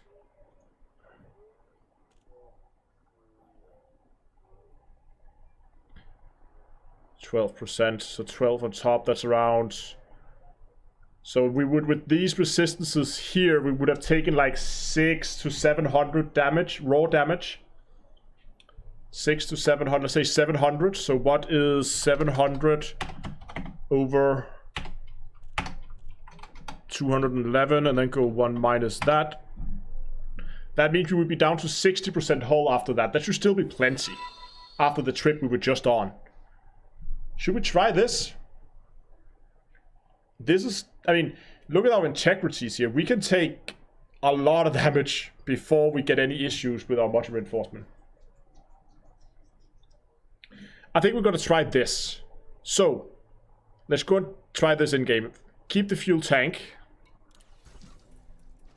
So, optionals. No, that was web. Utilities. The chaff and the point defense here needs engineering, but we're not going to do that now. For optionals, keep 1 fuel tank, sell 1. The 2 size 2s is going to go into storage. And instead, we're going to buy module reinforcement packs. No, not Guardians ones.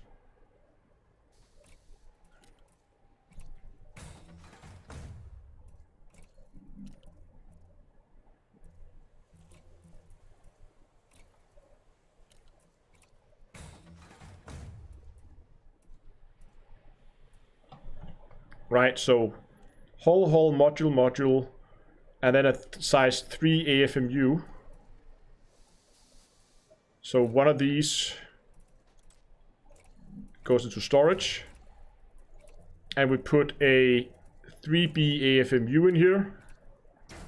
And then I hope I have a heavy duty plating 4B. I have that lying around. Perfect. There we go. Okay. Let's just go ahead and let's check our fire groups. And our module priorities. Oh, these are still... What? I refueled? That's supposed to go away. The premium ammo is supposed to go away when you refuel. What?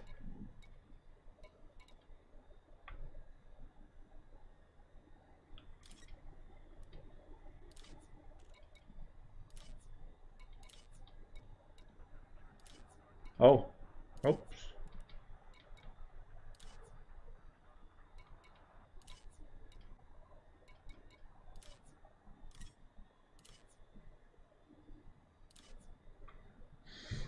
Premium doesn't disappear?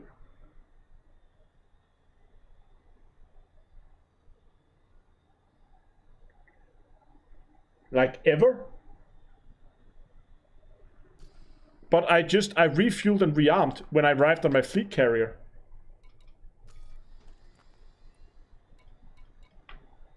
That seems a little overpowered. That used to be a thing where you could do this with plasma slug and premium ammo. But I thought they fixed that. They did at some point. I'm 99 that's a bug.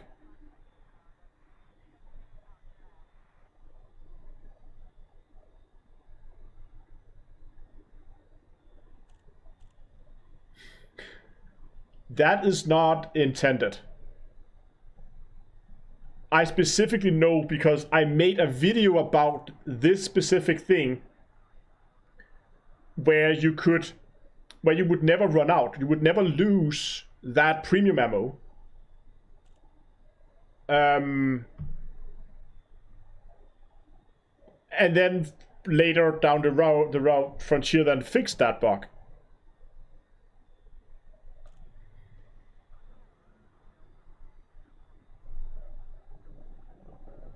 That's 2 effects on 1 weapon. That is pretty insane. Okay, fair enough. Well, it was fixed at some point, at least. I clearly it's changed, but okay. System state. Let's just find a civil unrest system, if we have any of those around. Oh, there's one right there. Right next door. Let's go and pay a visit.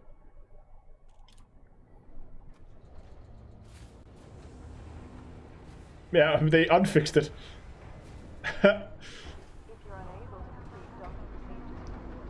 Water cooling my chair sounds like a good project. Ship uncoupled.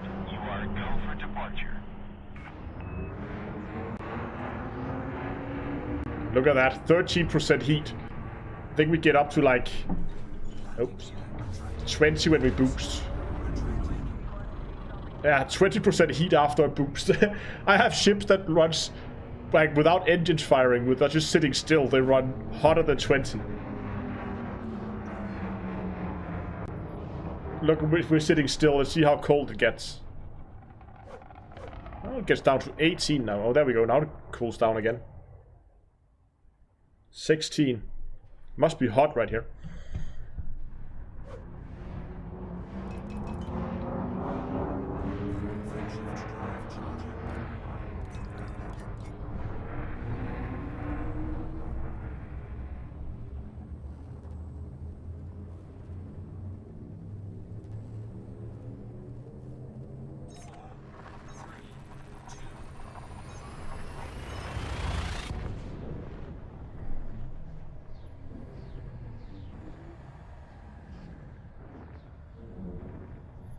I wonder what happens if we dive this thing into a star with a fuel scoop.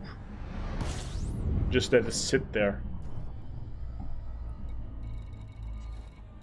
Fleet carriers everywhere here. Oh my god.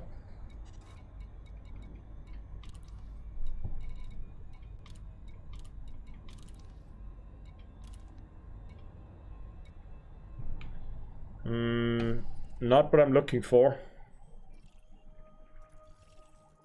What's going on?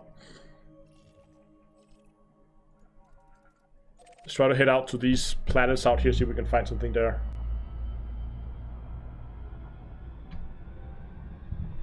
Should be doable to find something to shoot that out there.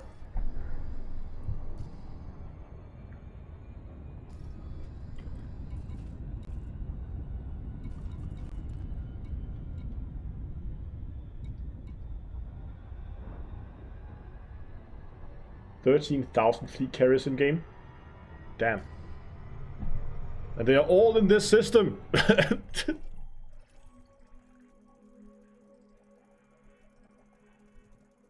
What are they doing out here?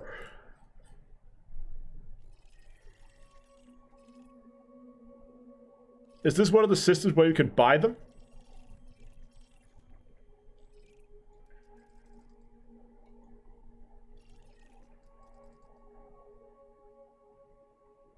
Yeah, okay, there's carrier administration in here, that's why.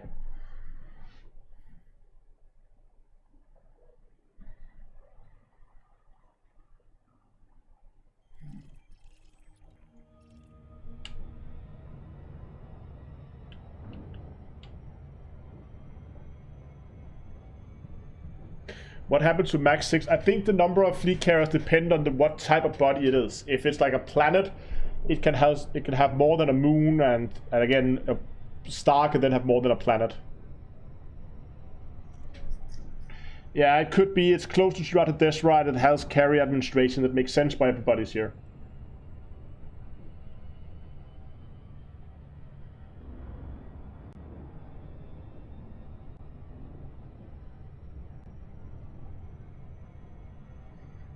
Yeah, I think that's why it's right next to Shinrata Desra, and it has carrier administration, so you can swap out stuff here. Or turn stuff on and on, I guess. I don't know.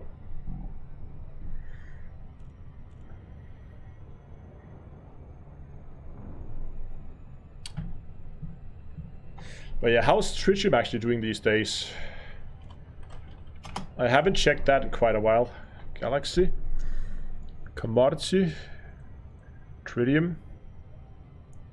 Ooh, there's some people here who are buying this for... This is actually like quite a lot of money. Assuming this is all... Oh, this is in Colonia. Ah. And this is not in Colonia. This is out in the middle of nowhere. People in Colonia will buy... Okay, mining tritium in Colonia could be... Well... Best exports. So you can actually... Oh, look at that. There's like a small station here that just has all the tritium at no price. If any of you guys need to refuel, get your pythons and go, guys. There's a lot of tritium there and it's basically free. Fill up your fleet carrier with tritium at this station now, if you have one, and then sell it at, I don't know, 10 times, like 20 times markup or something.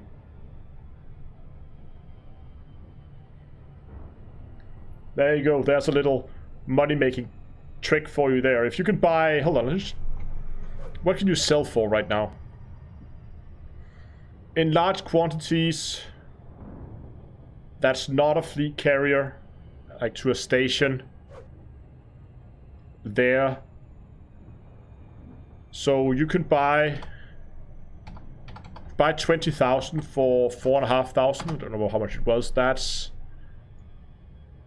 90 million. And then sell it again for 52. That's... Is that a billion? That's a billion. So that means you make like for full fleet carrier will make you net you a cool 900 million credits. If you want to take the time to offloaded. And remember, you have, this is all, whoops. This is all small stations, right? The one we found here. Yeah, it's a small station. You have to do it in a Python.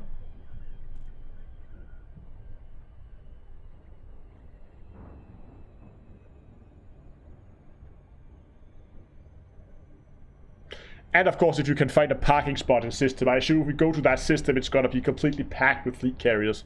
All just munching up. Oh, we're actually here. Ha, let's go and look. Ah, pirate activity detected. Here we go.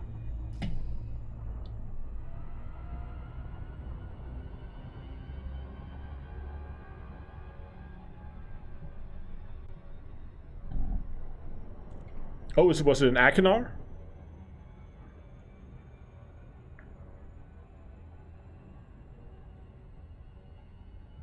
Oh, it was Achenar. Okay, I didn't look at the system. Yeah, that's permit locked, so you have to park nearby.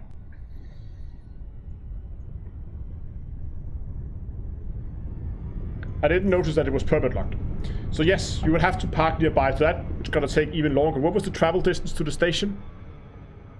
It's not too bad. So it's one jump over and you have to go and pick up. But yeah, good money to be made there.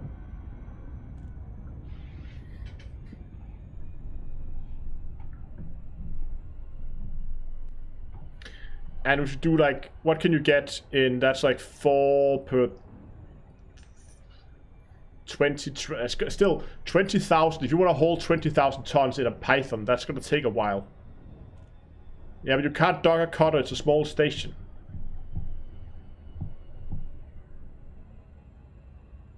David, taking notes. So, if you want to fill 20,000 in less, how much could you get in a Python? Like 250 or something? Fully cargo fitted? Let's say 250. I can't remember the exact number, but it's around that area, I think.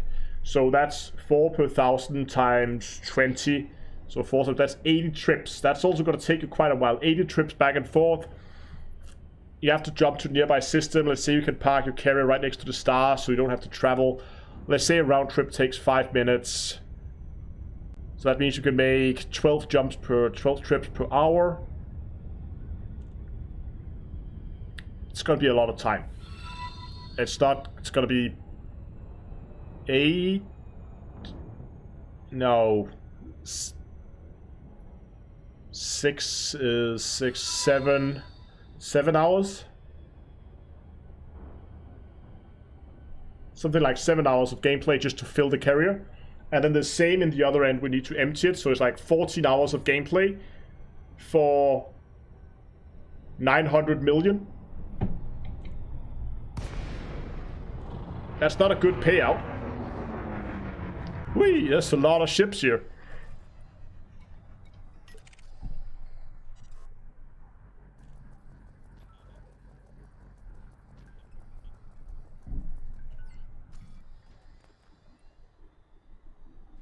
Power priorities are good. Power plant capacity exceeded. There's the shield generator. Back in the day, that was pretty good. Today, you're better off mining Paynite. If you're doing it for pure credit. Unless you can get a lot more than the 50,000. If you can find someone who will pay maybe double, then it might actually be worth it. Oh, I'm way too close here. I'm so used to just get right up in their face and begin shooting. But hey, if you want to refill your carrier very cheaply, that is definitely an option to do it there. Let's go out to like 4.5 or something before we engage. Oh, he's flying towards me now. I think he's actually going, no, he's...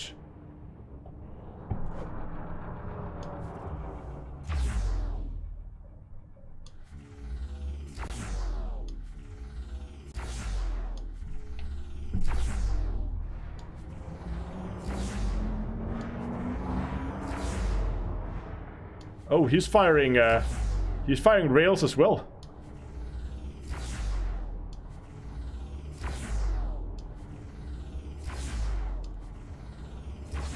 Temperature critical. He can't hit me. Taking heat damage. Let's just cool off a little bit.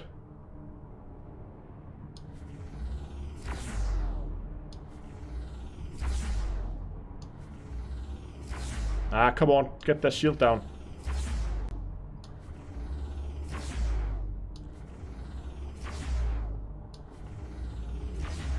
There we go. That's his shield. It's time to snipe that generator. Taking heat damage. Taking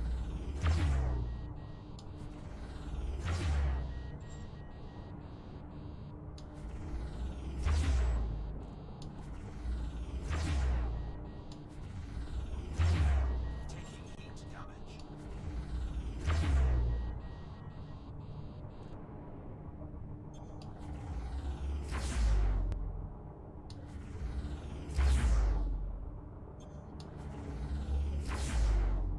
It's difficult to hit his shield generator from the front.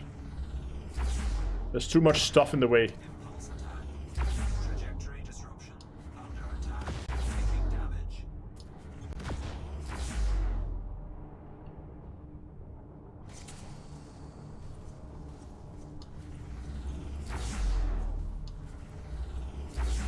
I think he's firing firing rails, which doesn't really work with chaff, but I'm just gonna try.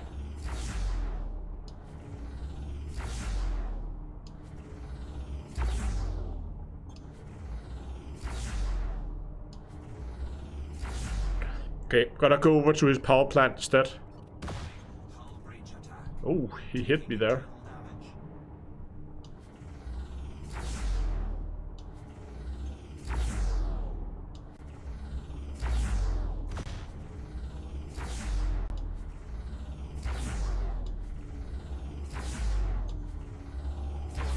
Temperature critical. Ah, nice of him to show his belly.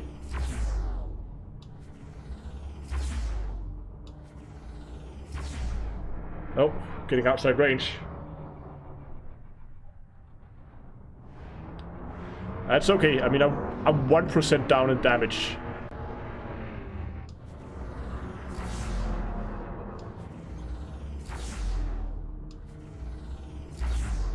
There we go. His power plant's gone.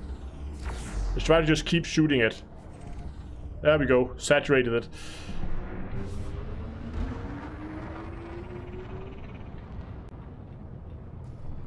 Dropped anything good? Oh, chemical manipulators. Nice.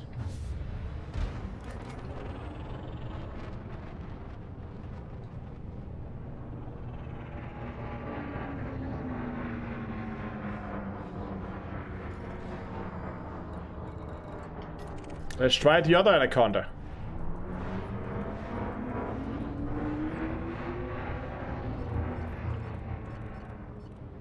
Go for the power plant.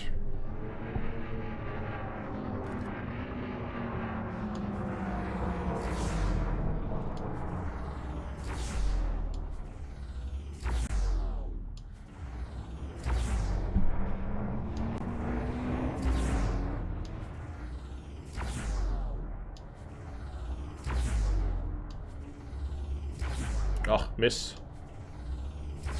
Miss. That's a hit.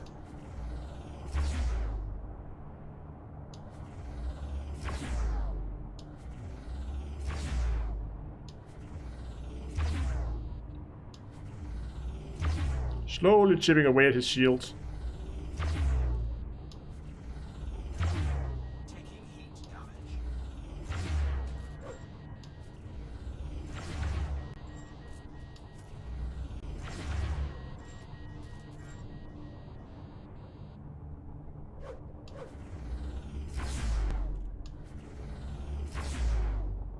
One more. Ah, one more.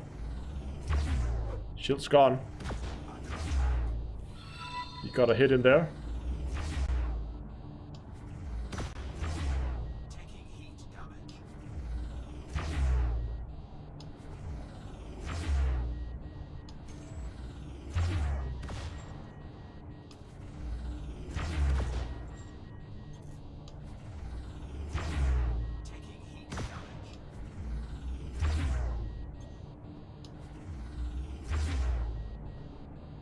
Come on.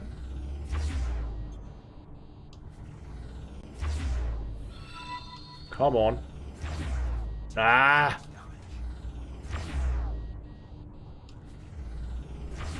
See, this is where super penetrators would be better. Because they would be able to go through all that junk in the way in the front of the ship.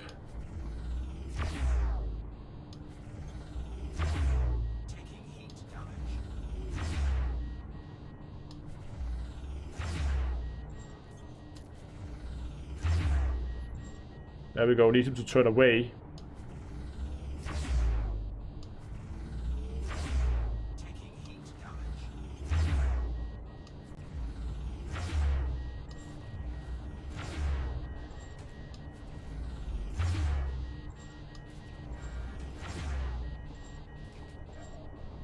Oh. It seems like when they get below 50%, they begin to do some more evasive maneuvers and try to get away. Now he's re-engaging.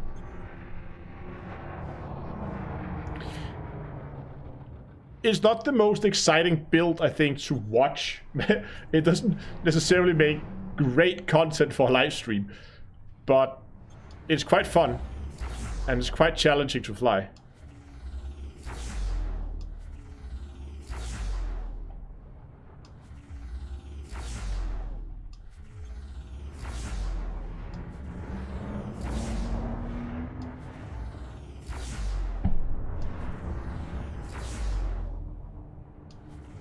Oh. Ah.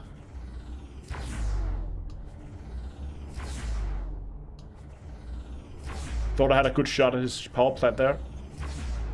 5%.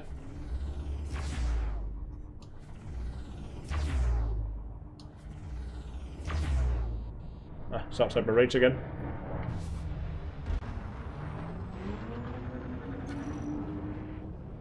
Ah, his shields is back.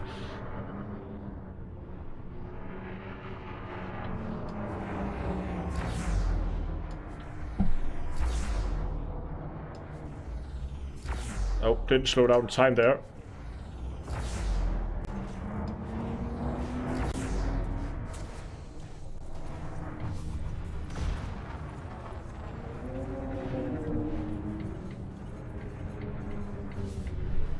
We're just gonna quickly do that.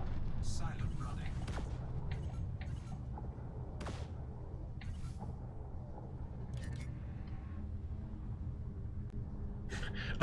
I was about to say, I'm sitting here silent running and it just stays at 40%. Let's boost and it should increase our heat levels. Boost again. And we're out to a more safe distance, so we can now flip this thing around.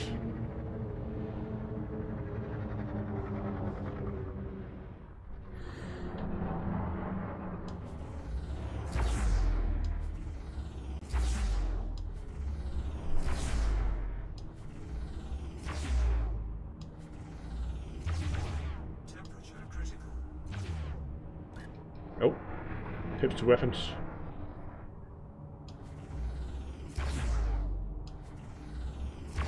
Ah, come on, you shield boosting. Oh, shield still banking. If I could hit him, that would be really nice.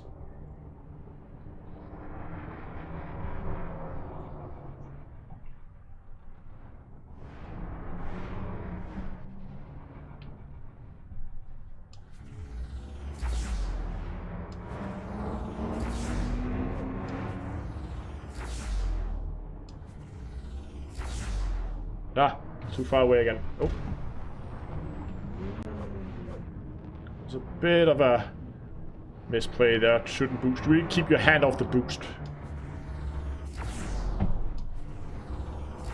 You still try to get his shields back.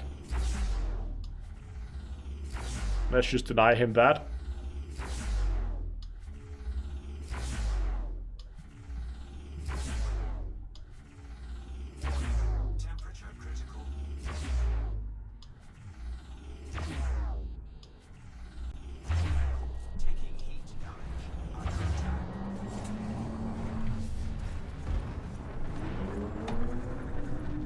Flip it into silent running. And get some distance to him. I was already pretty hot there when we went silent running.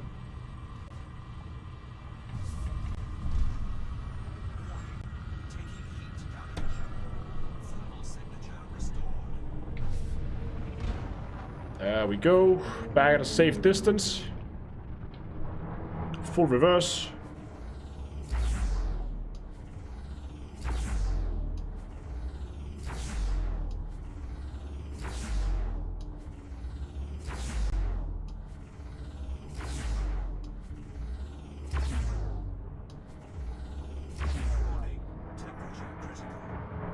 Stop reversing, he's too far away, so get closer. His power plant is down, so we can now see we can saturate it.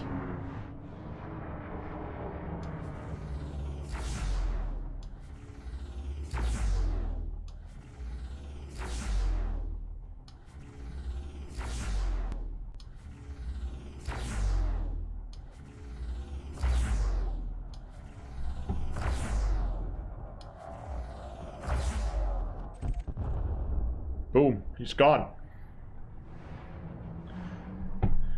That wasn't the cleanest run, but how are we doing here? We have a little bit of damage. Oops. Nothing too bad. Everything is still in the 90s, so we can keep going for a bit, I think. Let's move back towards the center and get another one.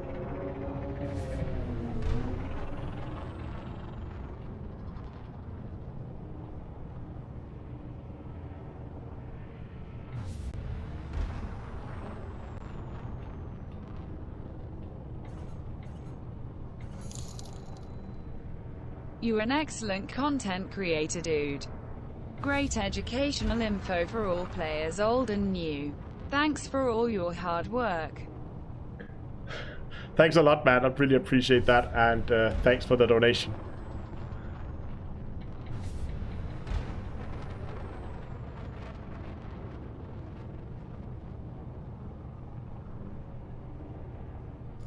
Okay, more stuff to shoot at. Oh, whoa. Relax there. Okay. All the anacondas. Okay, there's a deadly anaconda here who's already being shot at, so let's go ahead and let's pay him a visit. And as always, we're gonna see if we can find anything we can actually hit from the front. Well, there's life support, maybe. Probably don't like us shooting that. I think if we hit the canopy, maybe we can snipe into the life support. Okay, full reverse.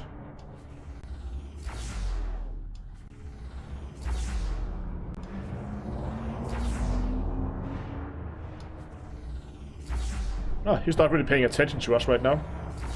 Don't mind if I do.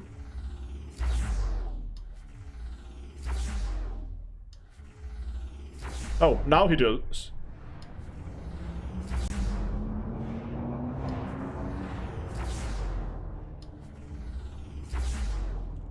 Does he not have shield cell banks? Seems not.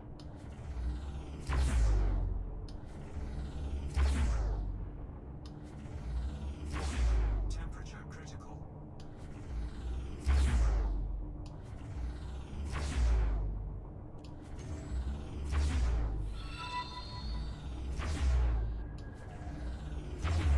Taking heat damage. Boom, there we go. Come on. It's not really that much easier to hit any modules at this kind of range, so we might as well just go back to his power plant. If we can find it. Oh, there it was. Power plant.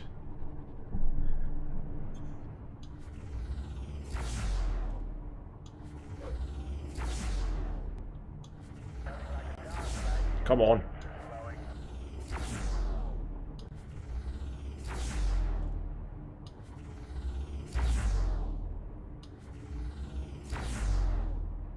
Under attack.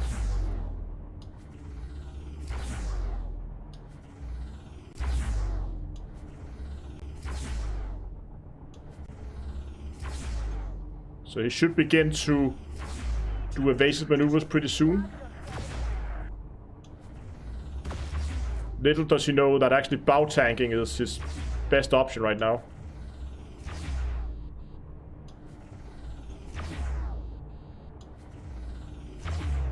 Yeah, he's below 50, so pretty soon we should begin to see those evasive maneuvers. There we go. And that's when we can get the good shots in on his power plant.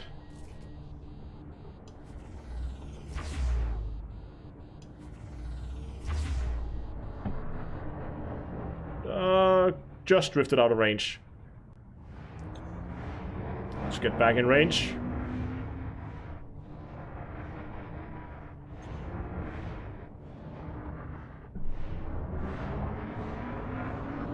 Yeah, it's not the most exciting, as I said, it's not the fastest, not the most exciting, but the skill cap in this build is actually higher than most PvE builds. Oh, come on. Ah, he's outside my range again.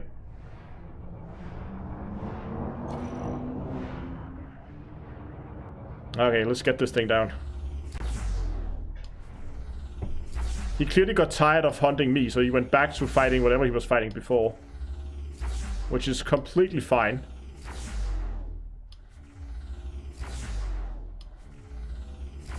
Never stop your enemy when he's making a mistake.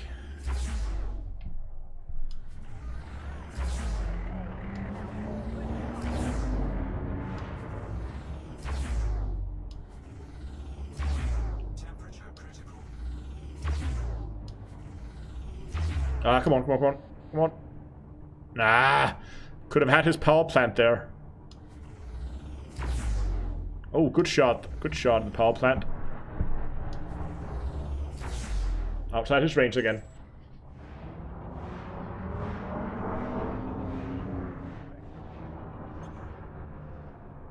Gotta check the module reinforcement after this fight.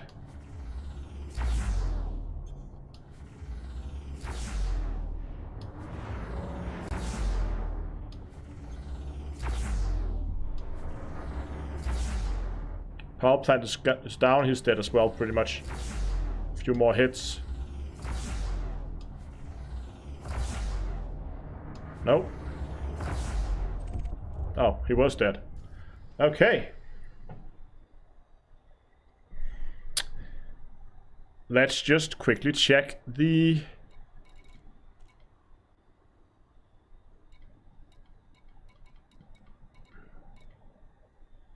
No, the module reinforcement is still at 99%. I think the reason why I'm still taking some damage here is because it only has a 60% protection rating. So it's only 60% of the damage that it takes. The rest still goes through. Which is okay.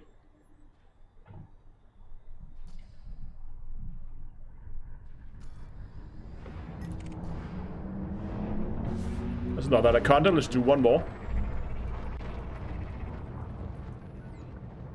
Just for the fun.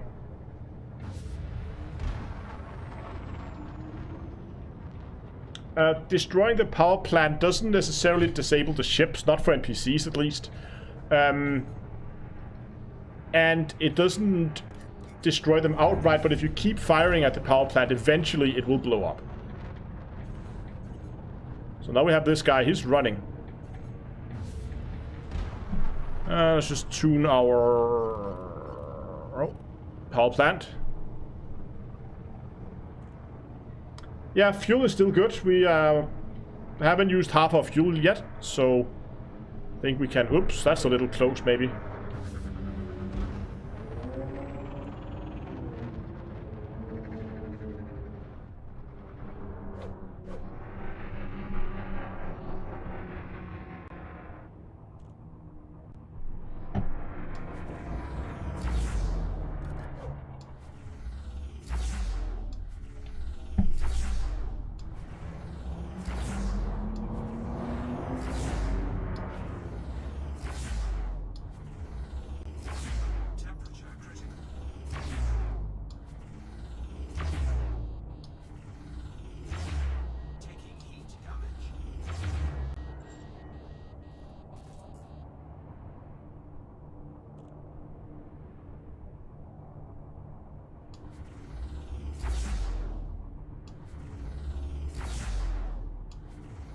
Fire.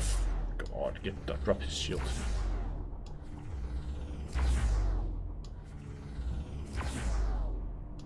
Come on.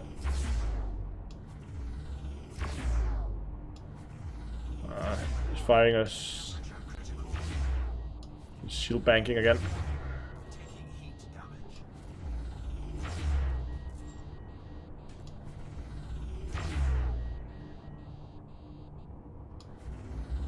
Just firing another shield cell bank. Taking heat damage.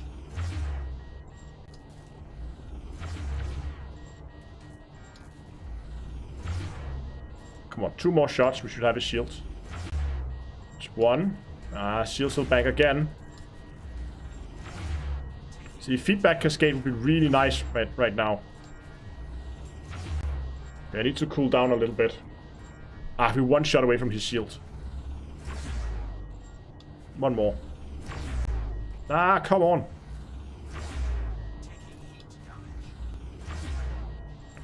Okay, he managed to get the shield cell bank off. I'm gonna cool down a little bit.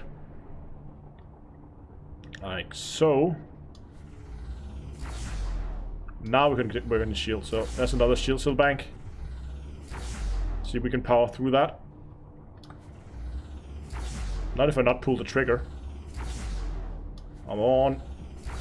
There we go. His shields is down.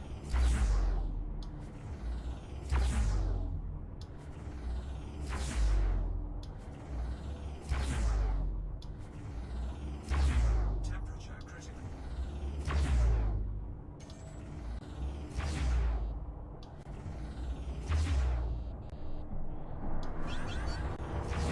Missile. No problem. More missiles. Still no problem. Okay, we're too close, so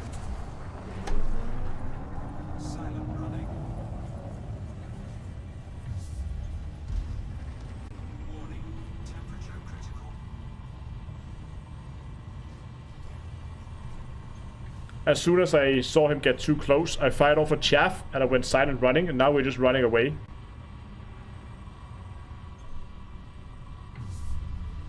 And once we are out at 4 kilometers, we can turn silent running back off. We should be good. Full reverse and back at shooting.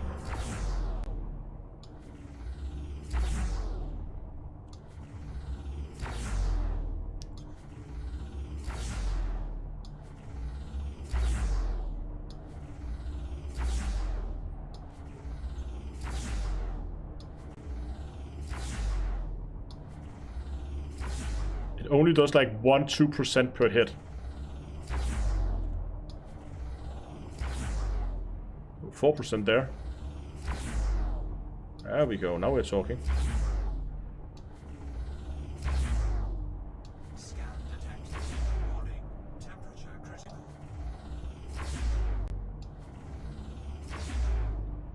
Come on, begin to...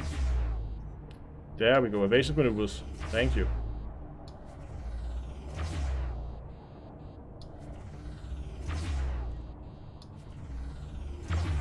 Taking heat damage.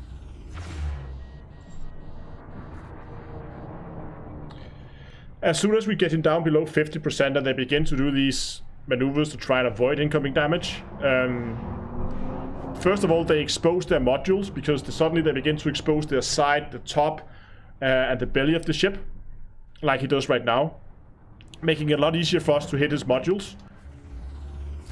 And it also means that it's easier for us to get some more distance to him.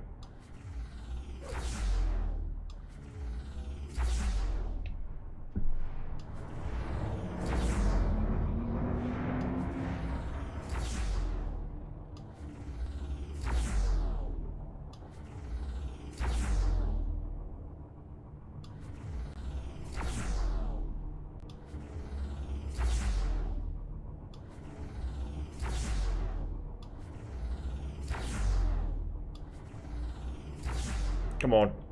A few more hits in on that power plant. Must be close.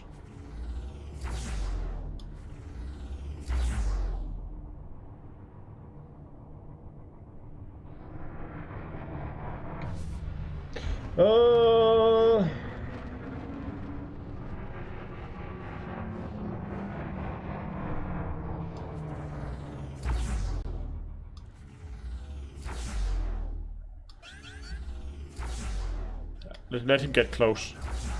It's gonna be easier to kill him then. Temperature critical. There we go.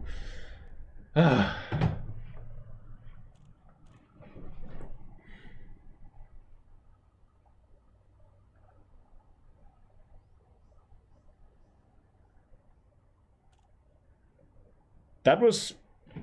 It's a fun build to fly. I like it. I think we're getting pretty close to something that I would consider working. Pirate activity threat 7. And there's more Python. We could keep shooting anacondas all day. Will you put the build in the description? There will be a... one day I want to see this thing popping a vet. I might be able to... Should we just quickly just give this a quick overhaul? See where we're at. Module reinforcement pack at 90%. Let's repair that. That's completed. No, just do a general ship repair. Offline. Stop that.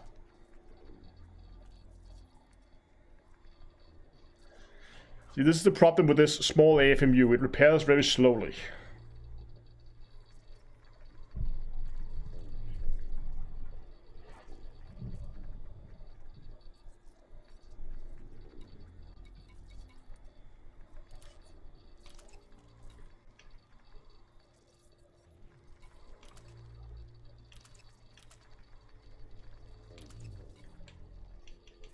Why was this not turned back online?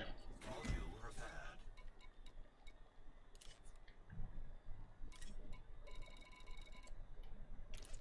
Thrusters online. Just repair our weapons as well.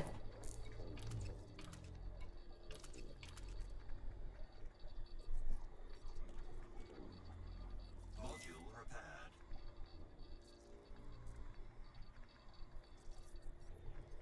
Module repaired.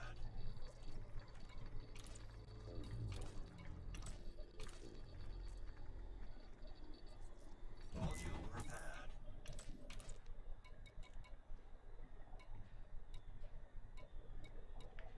Give the life support a repair as well. I don't get why this module reinforcement pack does not want to come back online.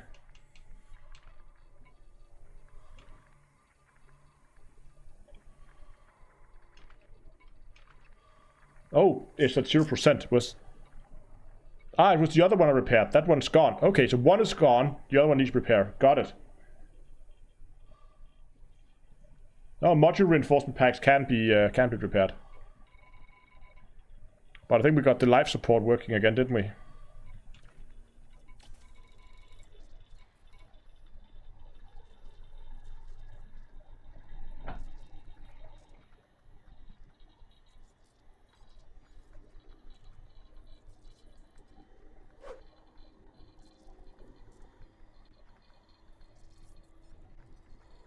Yeah, I forgot I hadn't repaired that one. It was the other one I repaired. I'll get that thing back up to 100.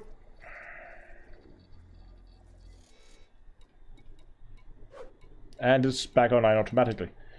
Anything else we want to do anything with? Point, chaff. It should all be fine. Power distributors, all like 90+%. I think this is all good. Okay. Let's go. Frameshift drive charging. Oh, that's a bit of a flight. 4, 3, 2, 1. Engage. I'm not sure if we have vets and cutters in threat 7, but I hope so.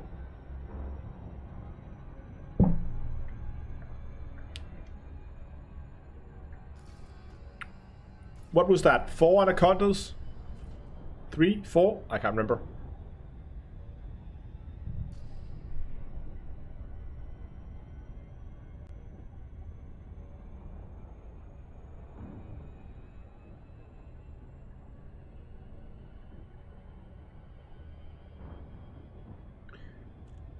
Silo Piles says, hi, what is the reason for not streaming on Twitch? Well, I am streaming on Twitch.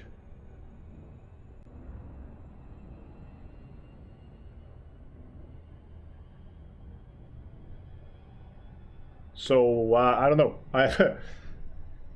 I'm streaming both YouTube and Twitch.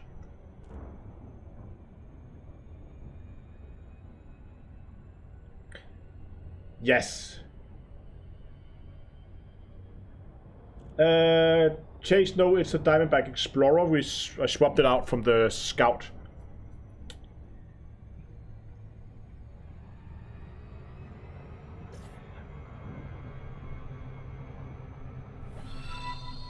So, while we are cruising towards our next little destination, try Threat 7, see how that goes, I just want to remind you guys that there's a like button below. If you want to help the stream, you can go down, you can hit that like button. It truly helps the stream out a lot, and I would very much appreciate it.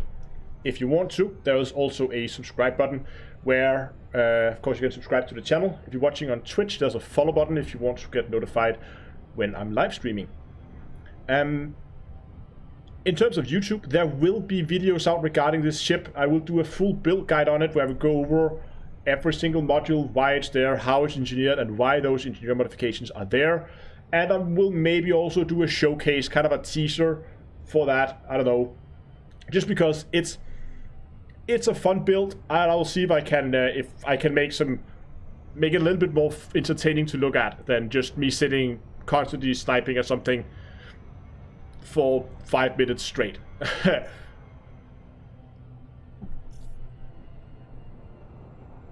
But anyway, there will be videos out on this build, because I feel like it's getting pretty close to something that is, I won't say finished, because a build is never finished. It's just in a state where you're not going to do anything to it until next time you decide to change it. But it's at least in a state now where it's good enough that I want to post it out and do a dedicated guide on it. I am still considering a few minor changes, but I think we're pretty close to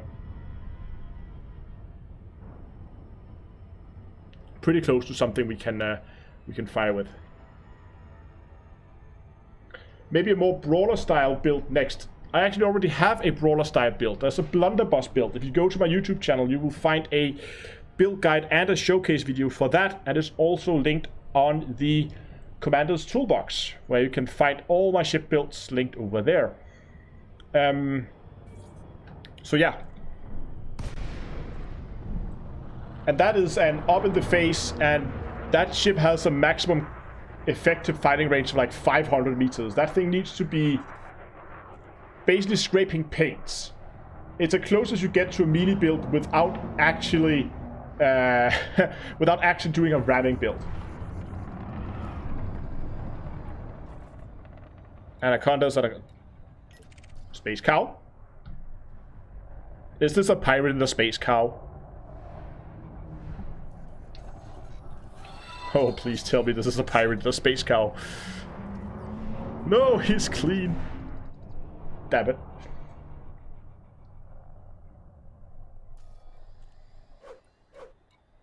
I know, it seems like we only have anacondas, pythons, fertilans, asp exploders.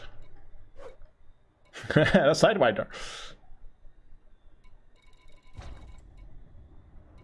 Oh, that's another Type 9 heavy. He has friends with him. He's in a wing, it seems. Flying with... Is that the... No, that's not sidewinders. Those would be Vipers, so a pair of Vipers and a Space Cow.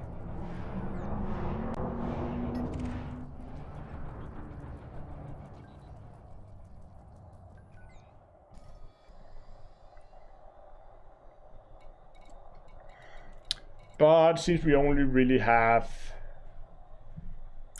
Anacondas, so unfortunately no Cutters or Corvettes. Look at this. Deadly. Just gonna scan some Anacondas here.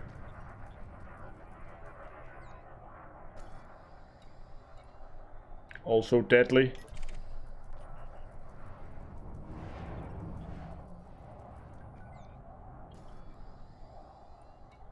Also deadly. They're all deadly. They're all deadly anacondas.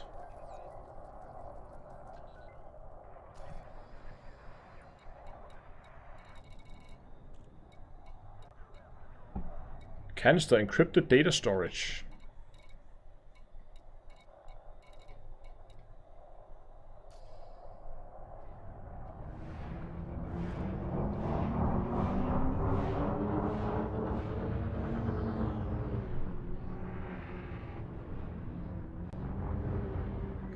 We could try to do a ram build next, that could be fun.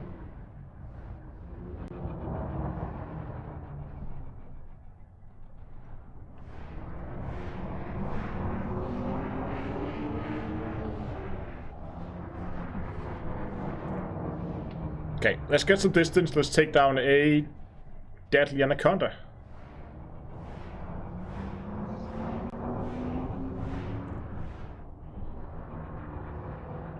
Oh, we need to find a subsystem to shoot at.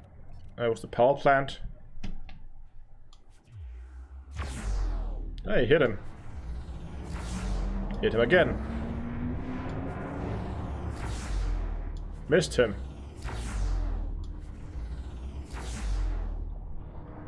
Outside my range, slow down a bit.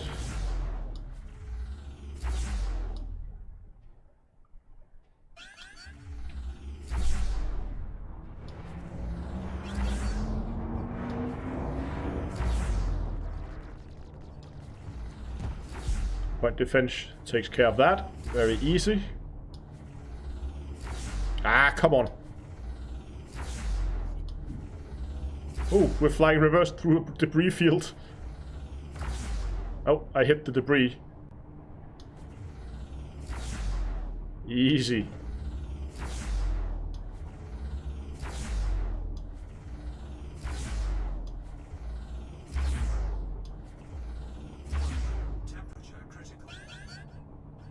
Another missile.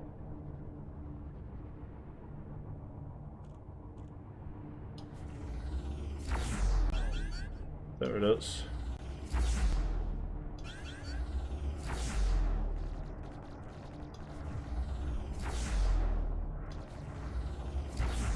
You just fire all the missiles you like.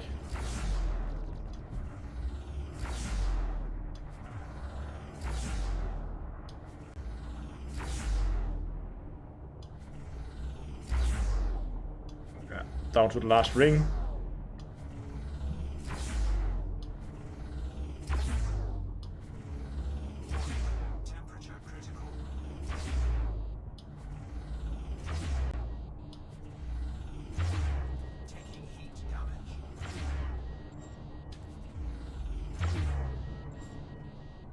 There we go. Shields down. Let's begin working on that power plant. Well, I guess first we have to work it down to 50%. And then we can begin working on his power plant.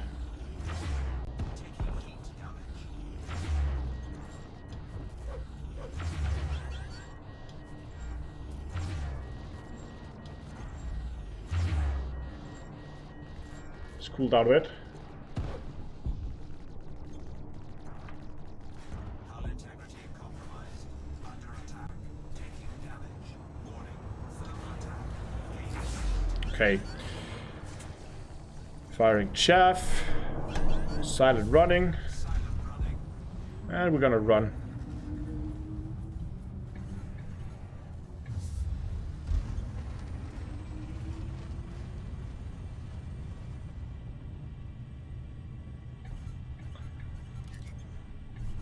And we are at 4 kilometers. Turn that off. Flip the ship around.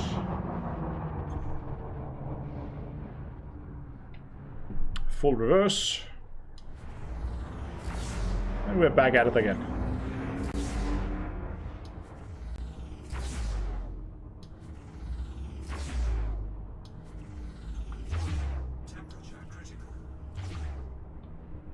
Oh, pips to weapons.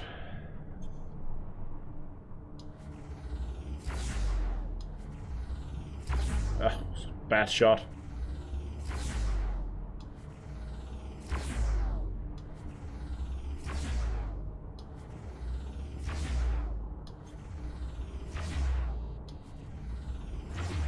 Taking heat damage. Can't hit him. That was a hit. Taking heat damage.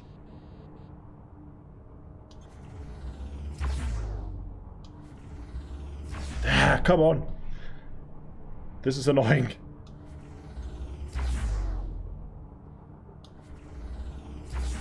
There we go. That's a hit, that's a hit. Shields is back.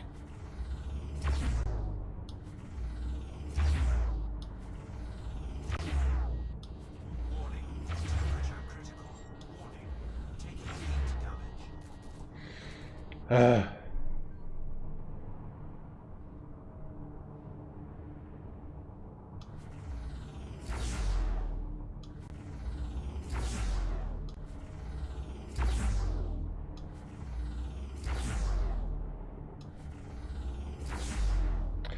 Sniping, sniping, sniping. Come on.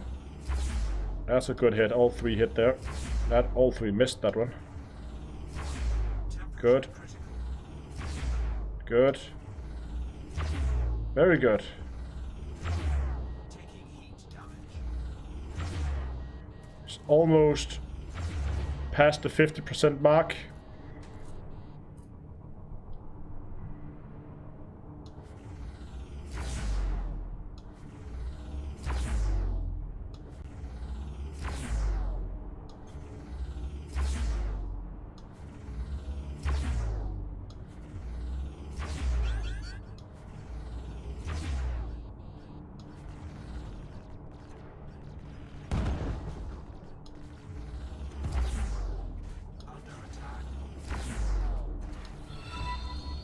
There we go. Now he's doing his evasive maneuvers. Temperature critical.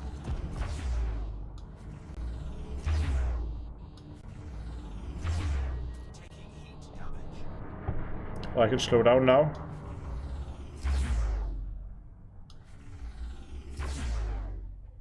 Come on.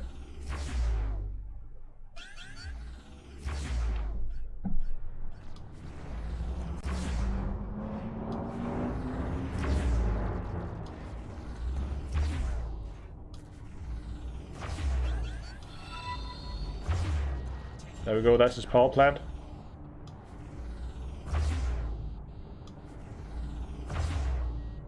And again, and he's gone.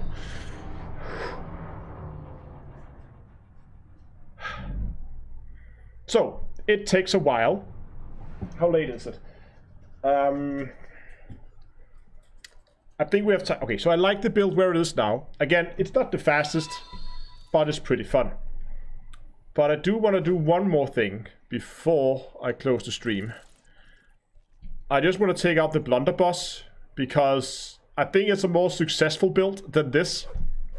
Just to showcase that as well. If you haven't seen the blunderbuss build, that is it's the polar opposite of this, and it's the build that gave me the inspiration to actually do this. It's a very, very short range, as we talked about earlier. Short range, up close and personal. Basically scraping paints with people and ripping their ships to shreds.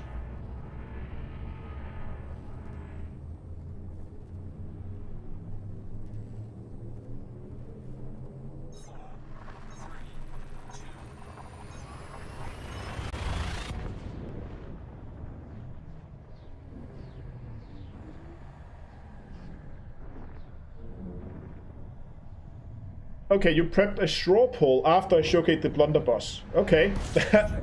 I don't know what the straw poll is, but let's go.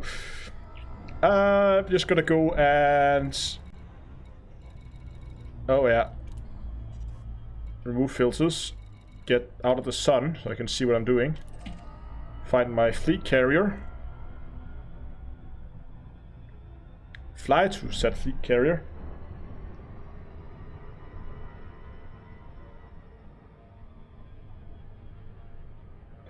Okay, so what build do people like most? Sniper Hornet or the Blunderbuss? I think I know where that's gonna end out, but let's do the straw poll anyway. I kind of have a feeling where this one is heading.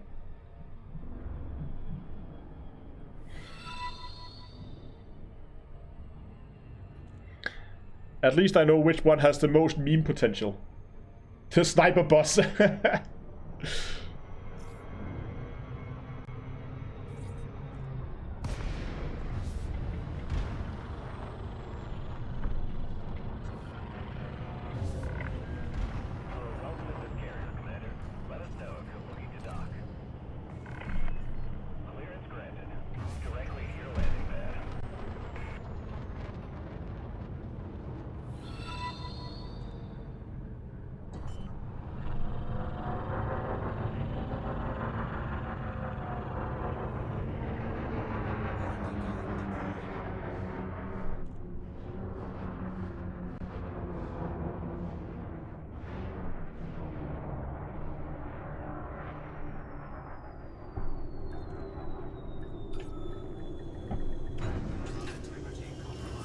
So that was a refuel, repair, and rearm. Yet my railguns are still overcharged. That's stupid, but okay.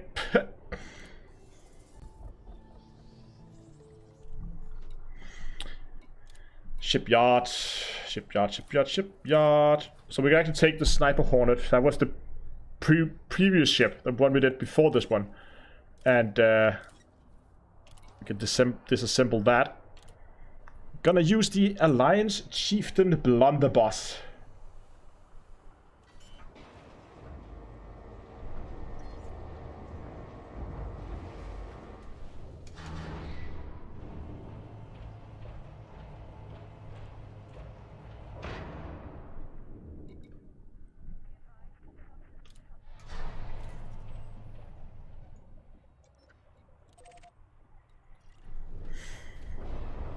Let's go back into that threat 7 just for good measures, so we can get a comparison. Let's get another Deadly Anaconda in there.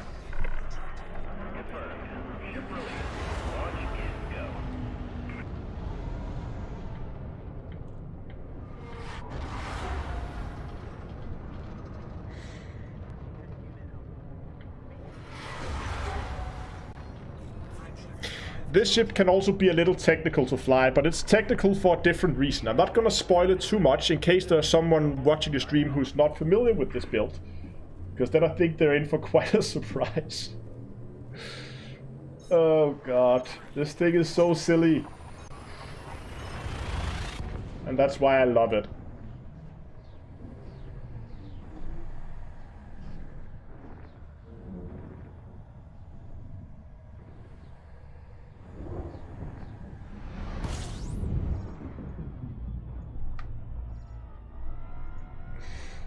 We have these Jordan says that he's brand new to the Blunderbuss. Okay, let's find ourselves something.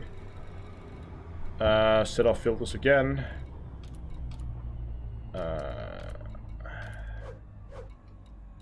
Oh, resource extraction sites everywhere. We needed to head out to... Oh, we're not in the system yet.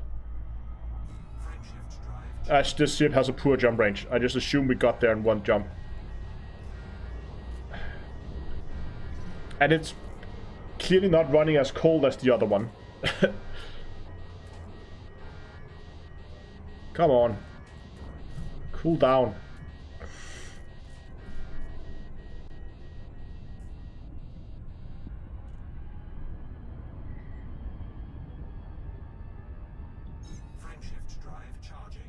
Yeah, this build is hot and it doesn't jump far. Quick, get the marshmallows.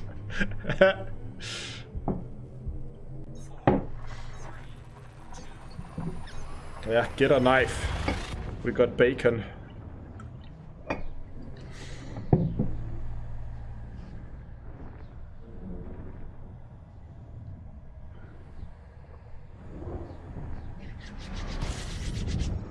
Okay.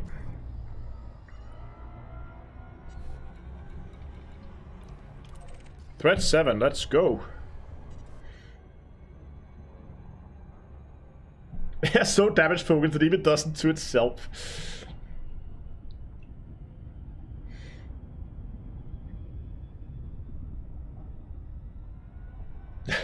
This isn't the ship, it's a cannon strapped with a pilot to it. It's an interesting build.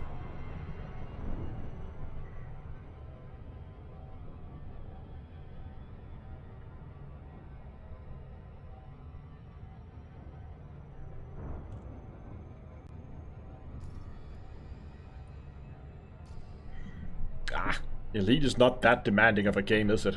We just quickly check system specs. Elite is pulling 9% CPU, 37% GPU load, and we're pretty much locked at 100 plus FPS. You can see in the corner. That's fine.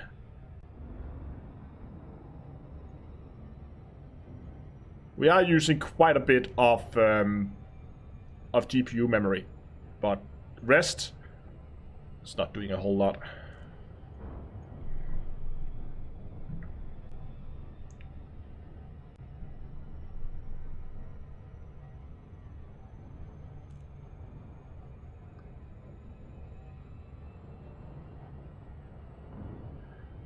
Melinda says, I'm neutrally dangerous, this is all going over my head. Basically, the builds you're seeing during the live stream today, if you're new, do not replicate them. These are not intended to be efficient or practical. The builds that I'm showcasing today is intended to be pure fun and memes. This is supposed to be one of those, you take it out and you have a hell of a laugh, and then you put it back in the hangar, and then if you want to do some actual bounty hunting, you get something more serious like a Corvette or something like that.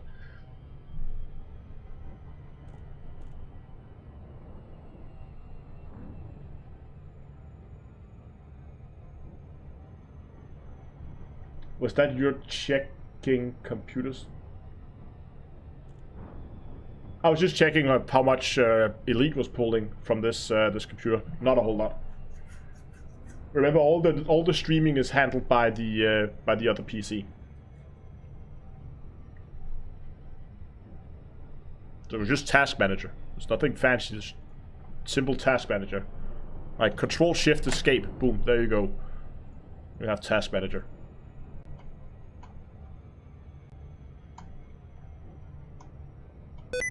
Whoops. I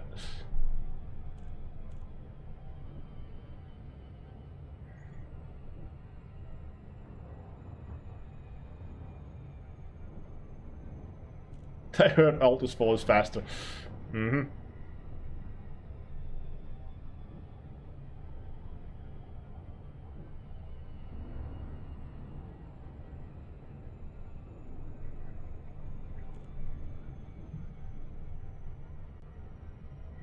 What resolution? Game is running at 1440p, locked at a maximum FPS at 120. If you want to see options, graphics. Here's my display setting. Oh wait, what? We're running 1080p? That's no good. We should be running 1440p. And frame rate limiter. Since when did that become reduced?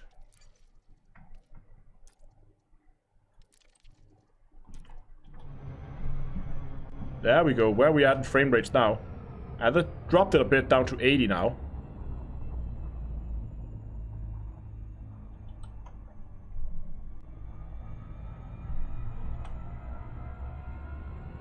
But again, we're pretty much locked at 80 now. I am 100% I set my resolution to 1440p and not 1080. But okay.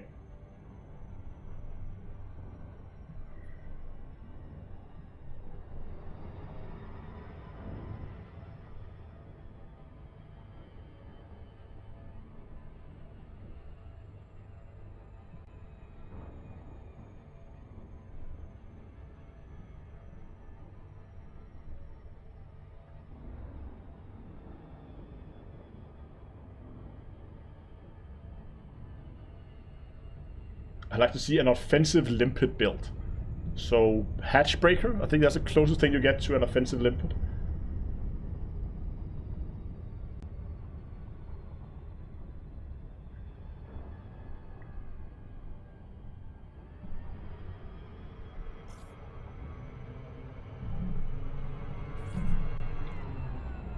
Okay, let's see. Can we get ourselves some more deadly anacondas, please? And there's not a single one. Oh, there we go. I was about to say, isn't that typical? Deadly anaconda. So this is the same difficulty as the one we just... as with the one we were just fighting in the sniper build. But now we are gonna get up close and personal. Like, we're still out of range. Now we are in range. Really up close and personal. Right behind him. And then... oh, wait for him. Wait for it. There we go. Wait for him to slow down a bit.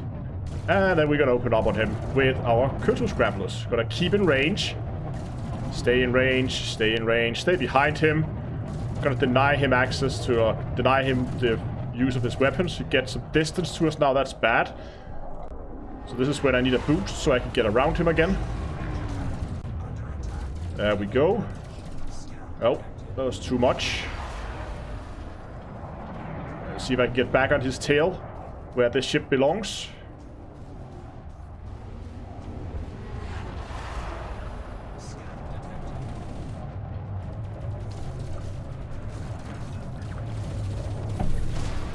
Or just ram him, that works too.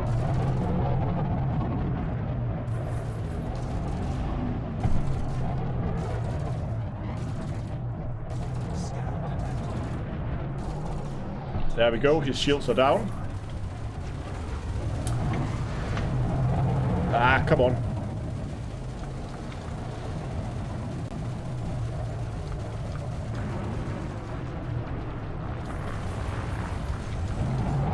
Gotta get those pacifiers running and keep that multi-cannon softening up his armor.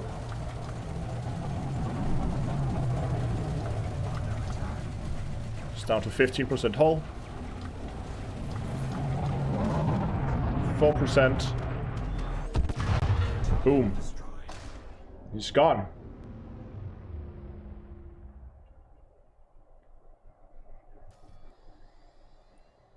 Let's do another one. Just quickly recharge our shields here.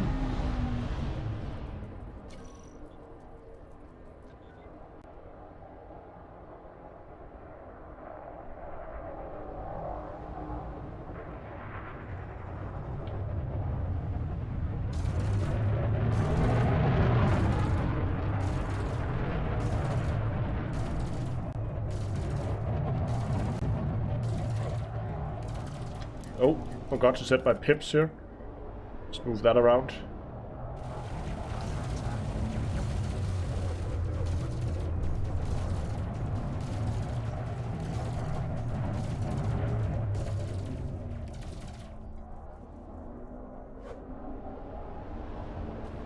Again, we're out of range. We need to get in close. Getting close, getting close. There we are.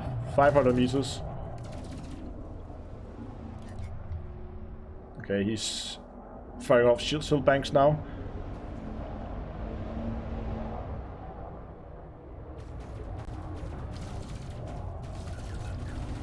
Alright, stop that. There we go.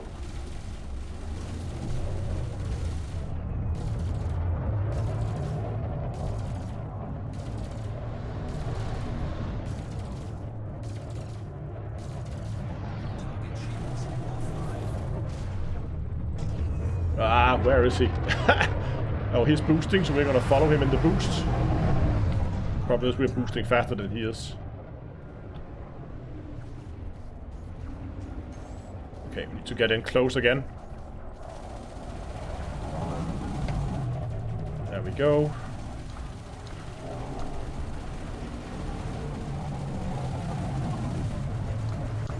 Yeah, perfect. Right where I want him.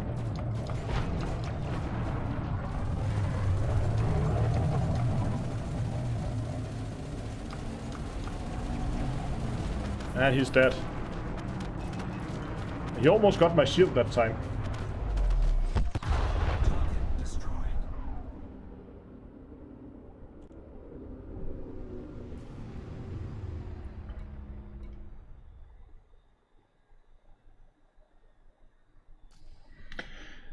So, again, this is quite a bit faster, but also quite a bit different. Again, this is really designed to go up close and personal.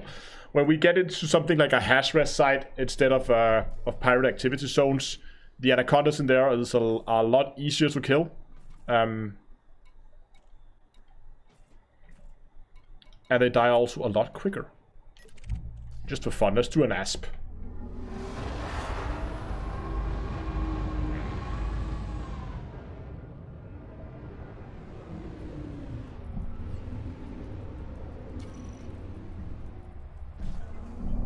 Asp a little bit more difficult because of their smaller size and better maneuverability, but I think I can still handle an Asp.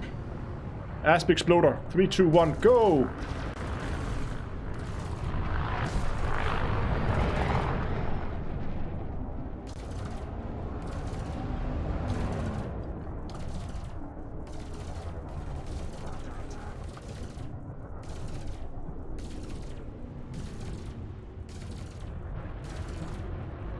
And that should take out his shield.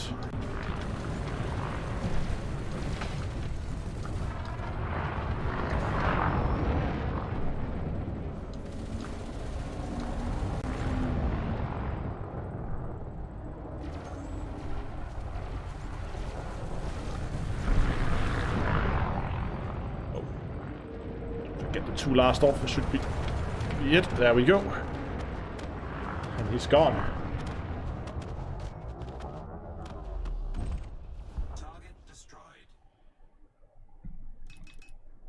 And recharge shields again.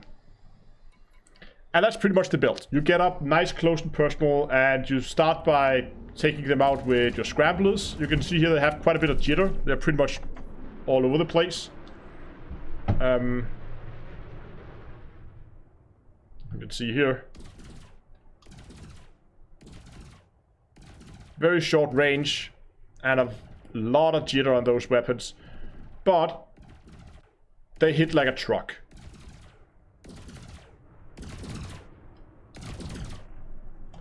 Once the shield is down, you swap over to the pacify group. You take down his, or you soften off his armor. You don't really need it for smaller ships, but for anacondas it's nice to soften off his armor with the multi-cannon, which has corrosive shell, and then you just let loose with the pacifiers. So why isn't this viable? You said it was a meme. Well, it is for shorter trips, but I'm using ammo relatively quickly.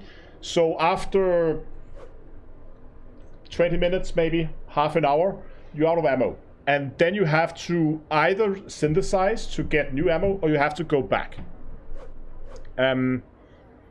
So yes, it's viable for a shorter period of time.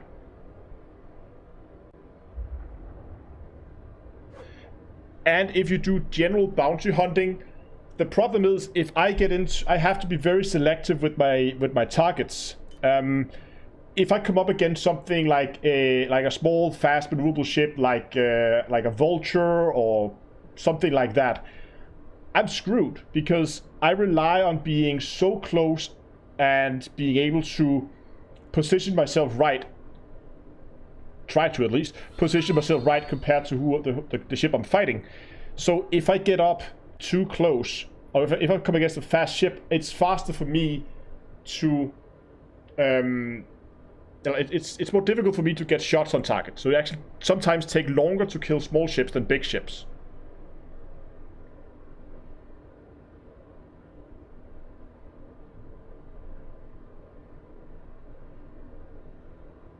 Yeah, exactly as Panda says. 3 adders, and if people have plasma accelerators, because my shields are relatively weak. You can see here I don't have a whole lot of hit points, but I have a ton of resistance. So if anybody hits me with something like plasma accelerators, I'm gone. So it has its weaknesses and definitely also has its strength. So this is really, really effective in the right situation. And that's why it's good to take to places like this, where like pirate activities, because there's often a lot of bigger ships, and you can take them out one at a time, and they're rarely in wings. They're often flying alone, so you can just go in and you can pick whatever target you want. You fight that target and that target only. Problem is, if you go to like a hazardous site, you will often find that you will have one big ship and two smaller ships. And all of a sudden I have to deal with those smaller ships, which is a problem for this build. And it's not really designed for a sustained... You can see here how quickly my shields are recharged, because I'm running bi-weaves. It's not really designed for sustained fighting over a long period. It's designed for those short encounters, and then give it time to recharge the shield, get that thing back online, while you look for the next target.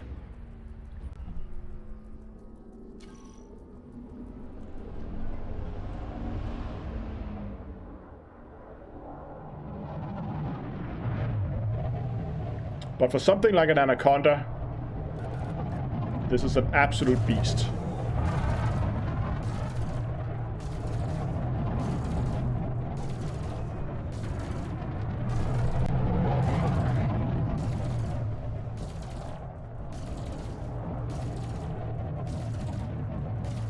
And using my downward thrusters to keep him... Oh, he almost got out of range. He got out of range there for a second.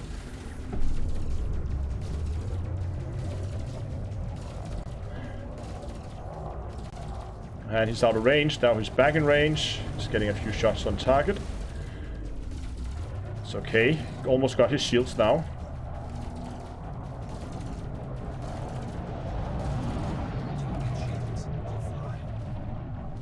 So again, first multi-cannons to soften his armor. Oh, and then if I could actually hit with the pacifiers, that would be great. Let's go for a reload. Oh.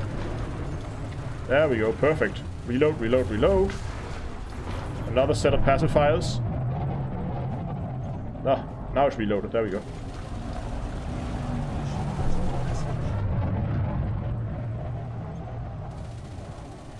Okay, get in close. The pacifiers can hit a little bit longer range, but I really want to get in close so all my shots are hitting.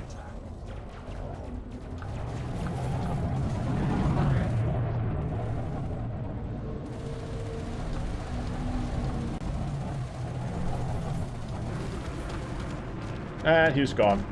As you can see that my shield was almost out. Often I'm running no pips to shields because I would rather have the maneuverability.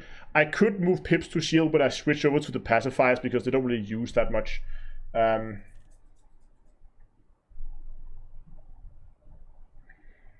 much power, but yeah, this is fun. It's a fun build, and I like to take it out sometimes just for, you know, fun and giggles.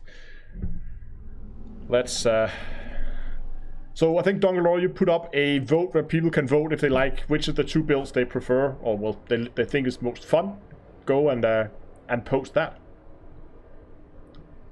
Very different types of gameplay.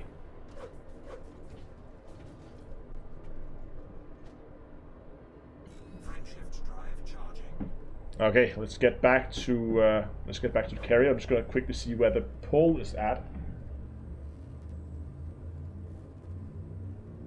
I'm gonna go. Can I see it? Yeah, as expected. 21 votes. Oh, votes are still coming in.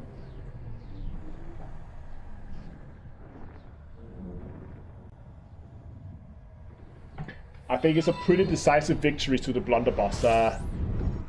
It's also my personal favorite, and I can see why people like it.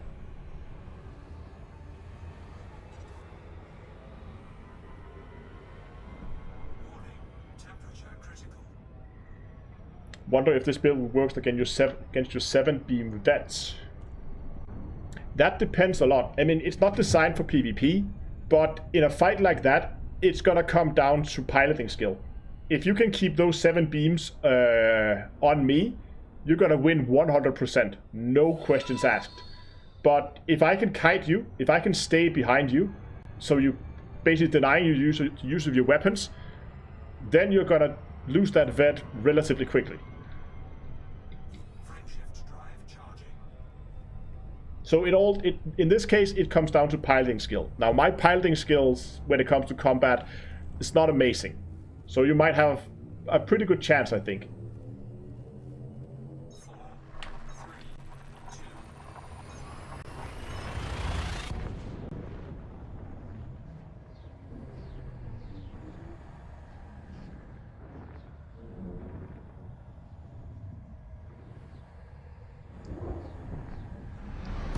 Objective detected. I want to see the murder dolphin.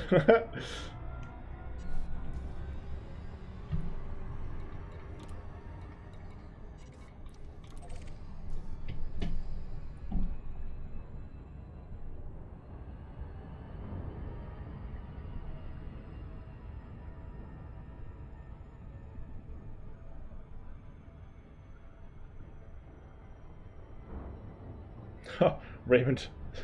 Yeah, get some sleep.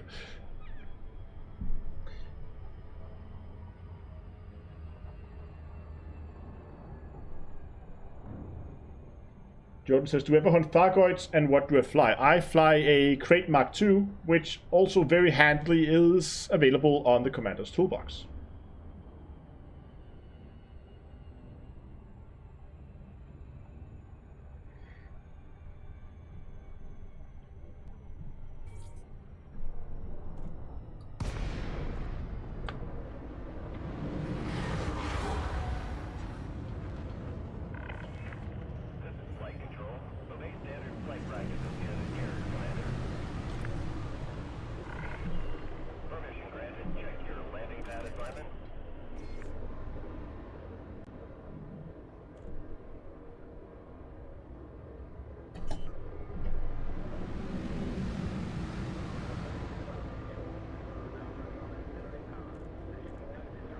Landing gear deployed.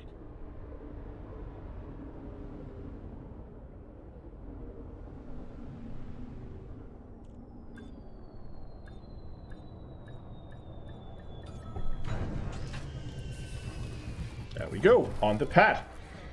Okay.